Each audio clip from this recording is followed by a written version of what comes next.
Ahanmamagta ngasi gi puning warol thorom jeng tabiri basing amade tabiri basing puno mapu jem saigur jamna taram lok chobolo na na kongno kurumjari ngasi gi puning warol gi damta season azari number 9077282001 ari number c screen da lejare loina na video call gi damta thamjari number 7005707808 hari number sida video call da mayam da khanghaning ba kana ba thabak thorom sing utpiu loina na call phangda ba matam da su video call ase gi mateng na thorom ase saru ga bi agani ase thorom ase lanthok chari basi 90.0 wahong radio loina na manipur ino no na safong luliba sigumba radio channel sida lanthok chabadu ba thorom ni loina na ISCOM the 129, SKTV the 1070, Elite TV, Diamond TV, Facebook, YouTube, Manipur Online Radio, Kosem Radio. Han mamagta the Nuktigi Fongliba, Pauxe Singdagi, Loktok Chabamaru, Pauna, Hanmada, Izari, Papumeva, Pau Pusparani, Lystrom the Gitavikri, Hanmada Sanale Patiki Lokachari, Kansop Chinkong the Gikunapa Ohum, Security Force of Haki, the Gingarang, Irang Toki, Pagaksawi Kai the Cookie, Singna, no makeups in the Nungarang Landaraki. Imphal City ki street lamp numit hek tabaga mai sumamle wakal chu thoktre street lamp lising ani ga chamari hombudra ga ngapi gani mafudra ga mapan gi manungda lising ama hena ngandre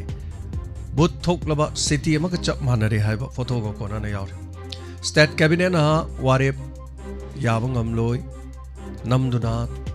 tan thokna ba sinna raklabadi sigani haina liklana phongdorak Hariba thodo ase cabinet mi from the lay in call the lady miyambu kairaugi langtrai local do hongdok lagani haina loki warep yabangam loi haiba wa from the gi phongdor ki wa from ni leiron chanbagi thoram da lal dohoma gi advisor saruga kraheri loinana foothill naga allegation immigrants sing masagi maram cha chumthok chadragadi chap chana warak lagani haiba wa from yauri December Kungani Thoida, Delhi the Miam Gireli, Chananaba Loop Sing, Nawarib Nakre. DM Yogi Mahiroi Sing, Akan Makongjang Sangsilagan Haina Lau Tokre. Kamal Babugi, Langla Langzinama Fau, Kankidan Alerakonomitarama Tunishure. J. Sina, Sam Unakre, Luena Defense Minister Unanaba Delhi, Chetkadori Haiba, Oro Yauri. Makatarakata Nutigi Fongliba Pauxe Singi, headlines Karamuk Tentana Pizari.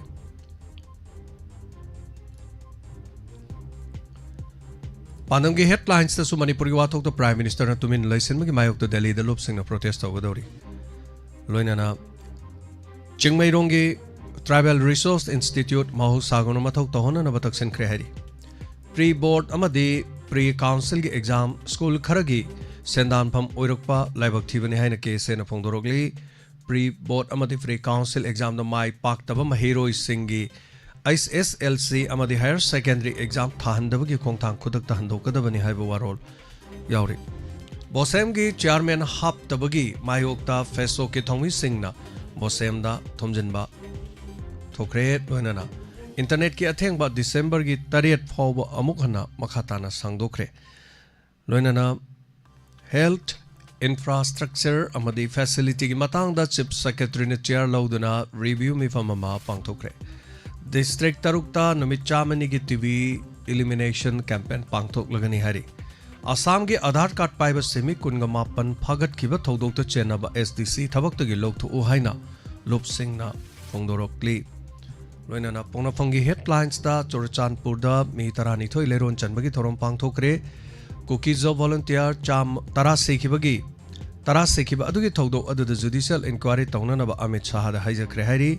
Loina na laimo khong da Elegant immigrant amasang refugees sing na mahoksagi punchit akaiba pire haina naga committee na phongdorli bosem ki chairman hap tabagi irang thokpa chamana ni yaure nomajeng nomito Delhi da khongjang changsin gani haina mahesor thonau jomna phongdorokli loina na chief minister unarure imung manung da khusina biu haina taksilamle JSA loina na ngarang nomidang suma phong kaya da maira gi rally chatki loina na Tampaki health infrastructure amadi facilities sing CM review to kre haiba waro irang asina pungning wakal da kahenna hakchin waba pakat patukat pa amadi nisha seasonaba hengalakli haina RK Dr Lenin na phongdok pa wafam pausi asi maroi pau di yaure kangle paki mairagi pau da su manadaba teng pau kra lokachage Thoubal की फुंगई Singh security न personal Singh खुलाई क्या मरम फगत करे हाइरी अरामबाई टेंगोल की कोरोंगान मखुमन फाब यारो है सिंजमई parking दा अमदी खांगाबोक तमियामना खोंजंग संगसिन की लोइनाना किलोमीटर अहुंगी एरिया दा पोस्ट ऑफिस अममम थमननबा सेंटर लेंगाक न होनरी है वारोल जावे खुराई लमलोंग की मियाम की ओइबा मिफम पांगथोक्तना वारेप अहुम लौख्रे है वाफमसु यावरी नारोल के थौदांग दा इंडिया की अवांग नोपोक लान होरिबा लालोलुप सिंह दा बांग्लादेश न मतेंग पांगसिन गदबनी हाइबा वाफम सिंह यावरी लोइना मणिपुर की इशू अखनब हाउस द पुकटपदा बीजेपी लेंगाक नाथैदुन लेरे हाइना सुस्मिता फोंदोरक्ली लोइना इंडो म्यांमार बॉर्डर फेंसिंग खाबगी मायोक्ता होम मिनिस्टर अमित शाह द मेमोरेंडम पिसनख्रे कमल बाबू की केस एनआईए द सिननब सीएम द तक्सिनख्रे लोइना डिफेंस मिनिस्टर उनदुना कमल से पुथोपिननबगीदमक्ता तक्सिनगने हाइना जेसी न फोंदोख्रे लोइना खोंग चोलग चिन चोले है कौनगुम से लबुक लमांगदा थबक सुदना संगमान तना थलल से गोजेंद्र फोंदोक वरोल यावरी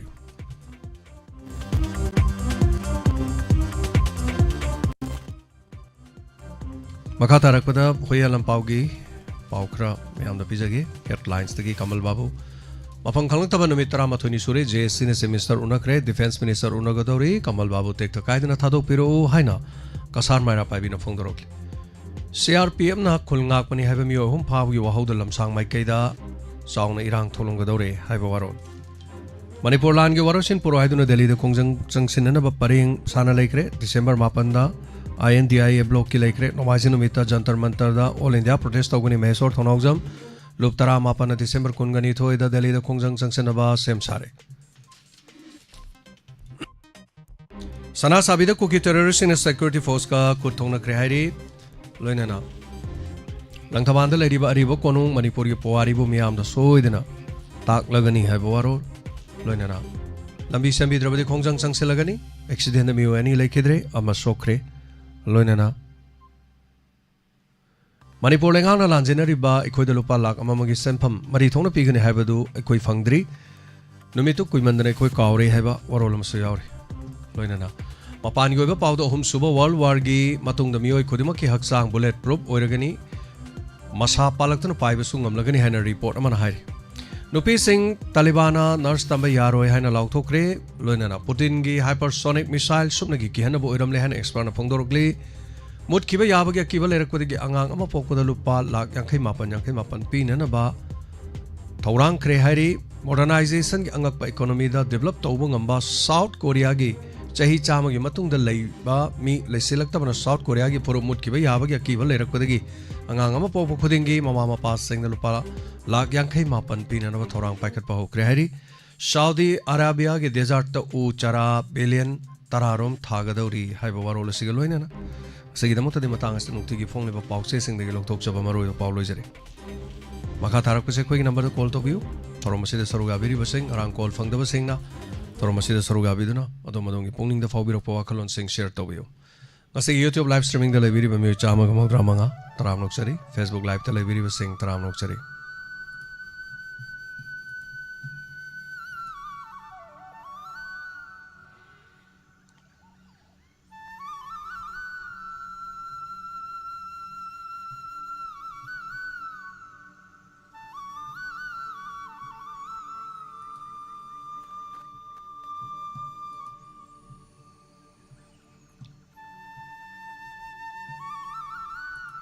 तराम लोग चरें ngasi की थोरम से यावबिरिबा सिंग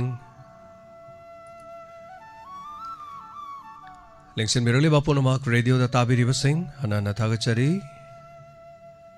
कोई की थोरम से सरुगाबिनिंग सिंग ना नंबर हांगदुक चरे नंबर्स द कॉल तौबियु थोरम सरुगाबियु मयाम काना बयाबा पुनिंग द फारोकपा वाखलोन सिंग share तौबिदुना पोंदोपियु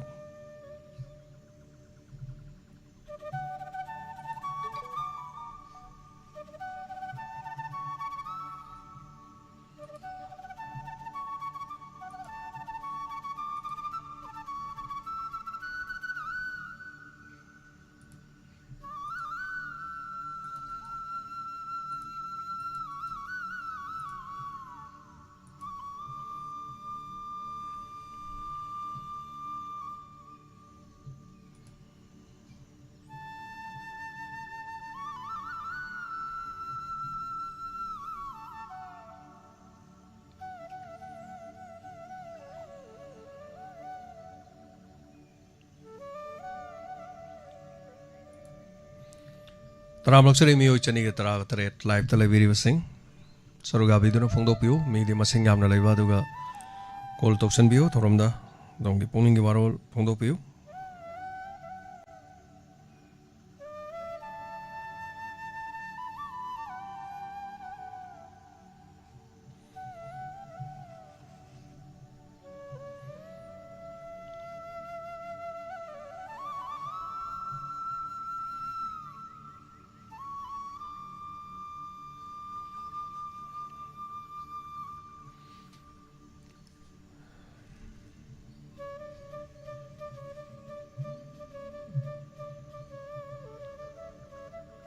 Hello. Hello. Hello. Taramrokchari. Mama, mabo ika sini ne. Kari habi ningi. Torom saro habi rakpa. Mabo che isagi thoram je loi ne chitha dana tam ta badana. Radio je charger ahum chure ngara amaga sille. Ahum chure sille je. Aina thabak chu chu dram ni na phamung da dum le ga loi tare ba. Oh. Adu. Sanabadi isa hakchang ngamdabadi khara phabirabo maba. Fare hagulaga chale dum. Yam chape yatri. Hoi hoi. Fare. Nungaina thorom tabiu. Isagi thorom doi tantri mana. Hoi hoi. Ima di wangang betu haite. Hoi hoi hoi. Tawi poli bama maji ki thorom ki chu loi tai adu taragane thawai ji chu nuaite.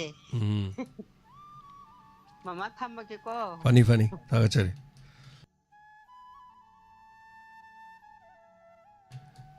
Tagachari thorom da shuruga beribsing.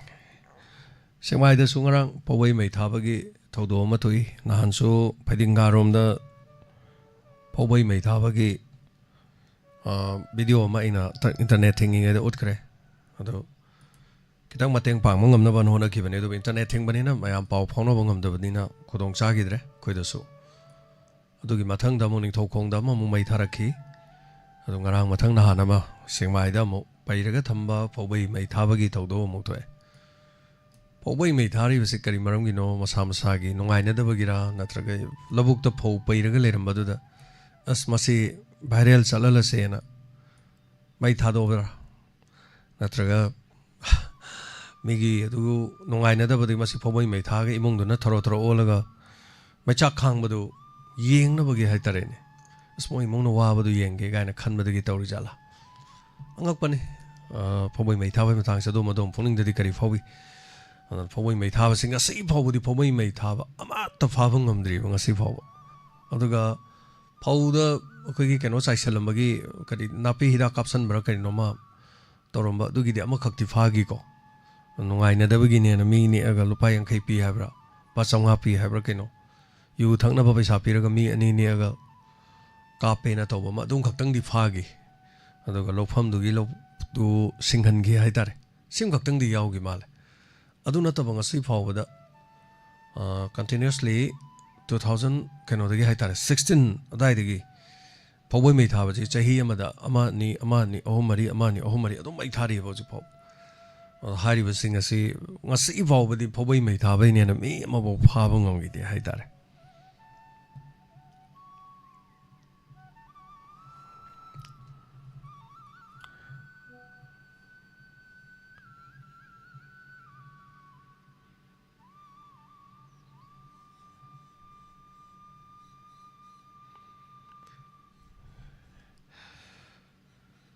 Tagachari mekoladagi ima sumila chana mafam chana season of Yowana gi hana lupa lising ama pibirakpa tagachari toromda saruga biraktana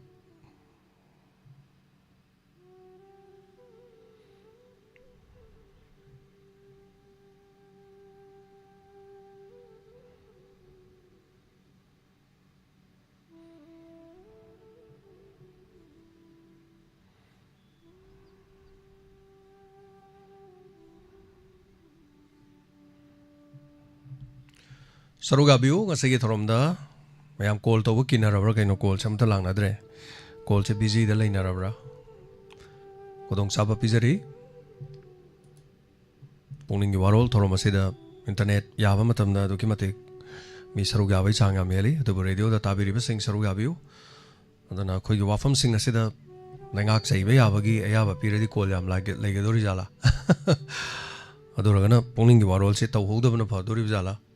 सै खरा थाबना फदोरि जाला Serug याबियु थोरमदा coal तौबिदना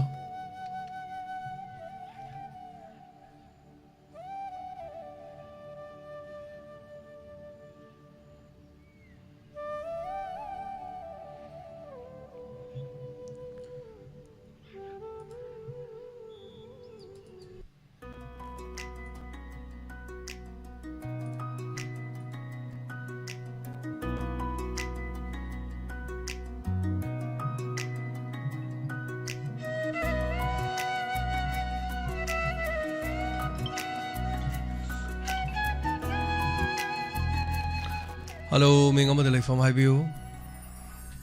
Sorry, and Rodagi Sana. Tapio, Kari Wafam Haibining. Sarkaso Todo, but the hanging there, high, but I'm hanging by the Hiraga. Some Yamna is already about the Kanam, call Kananta Torok, and Hybrid. Paul Toroktragadi, Toromsi, left Olore, Puning Waron, Tok Olore. Puning Warol, Pondo Pinning Valate, Torom Toru, Canavalate Hazariva. I don't know, Haying the Puning Warol, say Torom Torogum Zena, with Canarek. Mayam Yabirabra, Puning Warol, say the Haying the lecture again. I don't live for the cunning deboko. I don't eat the taban head, how I carry out Zaba. I don't may am the hierarch Zindo, Dum Taraga, or in the Zabaneva. Hoi hoi. Adobu, called Toroktanasum later, Torom Chatopomato, and pay. Aduga discussion or ni kang di kay ni kang di mayam gi hanjan mara repeat la kay nong thara tham na padong mal Singthoga thorom da hoi hoi am nungai jai ngak tang saruga birokpa segidama thorom da hai tare thorom si hayeng degi di pungning waron si koi tawdana ba lepsarage ngasina aroi ba pungning waron si oijarage kol si tawroi do bo oiram ni na ko I don't know how the Namu, I don't call Pangde, and I read a single bureau and Hibern and Missidana Cananta to be a Hoi hoi. I saw Natagano call Fang de and Hiba. They are on the internet Jadava, I don't know Maramu Vibe Tare, I don't know how's it worry about situation Sinani. I don't know, Jose Quena, Langak say, or Haro, the body Tologani, Langak say, Vigiko. Kake Tolo Hiro, get the Hitare, I don't know, Quidi Kodong Sadam, the way they think Malavan in a Hitare. Anyway, Tagachari, Sanataruga Virapang Hackton, Yaminarasi, call Lak the Lakragana, Tokto, say when a Tazarake, Torom Sida, Adoga, Makatava, Haying the Pony Warrels, Lepsaraki, Yare than a call.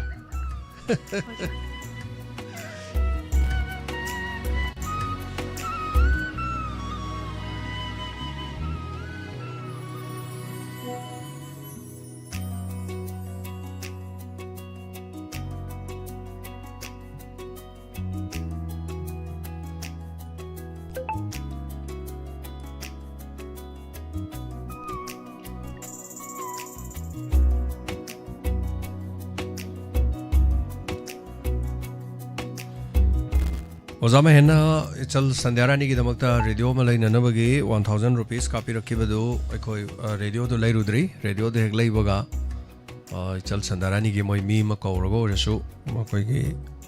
pongjom power ga lakwa matamna radio de launabagi collect taunanabagi hona jarake hello hello hello mingama de lai from my view lai thabiragi mane Bina ima binone. Tapi ima kari habi ningi. Waron tauroi tu thawai jiwari minya. Au ima hayeng dagi di tauroi ngasi na roi bo jarage. Kamai tau ni tau jide. Kol so taurok tara di thorong kai doroni kol tauror sungai le kol tauroga. Do boy khara khara ngang ba sakpa haiba moi jing du khara ga tawira di. Khara phada mina khoi budi ngang ba do hai ta mina. Ngang ba sakpa du yad re thing ba lai re ma du na ne. Hoi ne. Ado yo sarkar chai da ba ngang ba haiba kayam le dana se hoi digi kano hoi mayam le di. Moi jing du na khara ga taurak tara khara ga do mapung phal la di phai dana. ꯑꯗꯨꯒꯤ ꯅꯠꯇꯦꯗ ꯏꯃꯥ ꯊꯕꯛ ꯊꯧꯔꯝ ꯁꯨꯝ ꯆꯤꯟꯅꯕꯒꯤꯅꯤꯗ ꯏꯃꯥ ꯑꯇꯩꯒꯤ ꯅꯠꯇꯦ ꯇꯧꯖꯔꯛꯆꯅꯤꯗ call ꯈꯔ ꯇꯧꯔꯛꯑꯒ ꯑꯗꯨꯝ ꯂꯣꯏꯔꯦ ꯏꯃꯥ ꯊꯋꯥꯏꯁꯦ ꯌꯥꯝ ꯋꯥꯔꯦꯕꯣ ꯀꯃꯥꯏꯅ ꯇꯧꯅꯤ ꯏꯃꯥ ꯀꯩꯁꯨ ꯈꯟꯕꯤꯔꯨꯅꯨ ꯑꯗꯨꯝ ꯌꯥꯔꯀꯥꯟꯗ ꯑꯃꯨꯛ ꯇꯧꯔꯛꯑ ꯂꯣꯏꯔꯦ ꯅꯦꯠ ꯌꯥꯔꯀꯥꯟꯗ ꯅꯦꯠ ꯌꯥꯔꯀꯥꯟꯗ ꯑꯃꯨꯛ ꯇꯧꯔꯛꯑꯒꯦ ꯅꯦꯠ ꯊꯤꯡꯉꯩ ꯃꯅꯨꯡꯁꯦ ꯄꯨꯛꯅꯤꯡ ꯋꯥꯔꯣꯜ ꯉꯁꯤꯅ ꯑꯔꯣꯏꯕ ꯑꯣꯏꯖꯔꯒꯦ ꯍꯣꯏ ꯍꯣꯏ ꯊꯥꯒꯠꯆꯔꯤ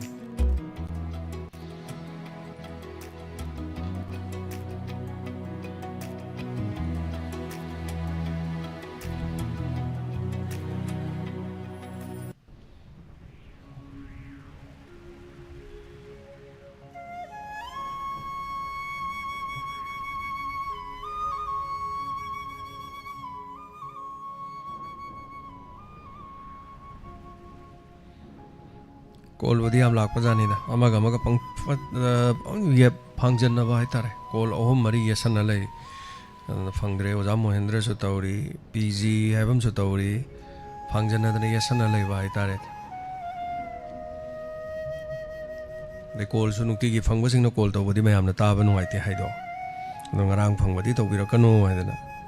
ꯑꯃꯨꯛꯁꯨ ꯊꯤꯡꯕꯁꯨ ꯑꯃꯨꯛ ꯊꯝꯕꯅꯤꯗꯣ ꯑꯗꯣ ꯉꯔꯥꯡ ꯐꯪꯈꯤꯕꯁꯤꯡꯗꯤ ꯂꯣꯏ ꯇꯧꯅꯤꯡꯉꯝꯒꯅꯤ Halo. Halo. Call paikhatchabani ado paibiraktre.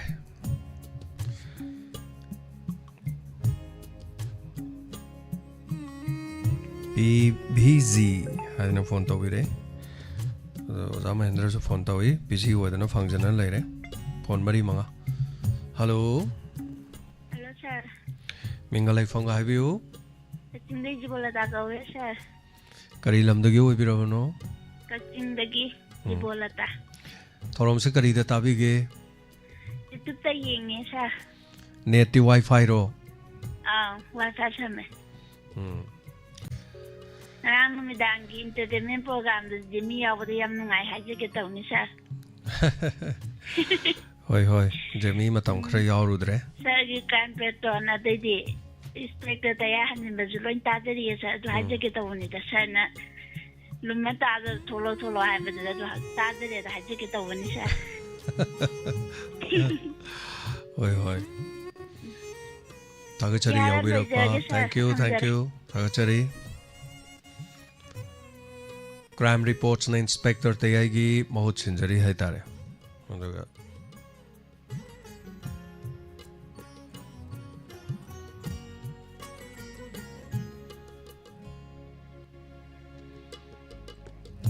Hoi, call Toroktragati, Torom Toru, Kanava Laitava Hitare. Tonga Sabin of later, the Tongo Bakery Canary.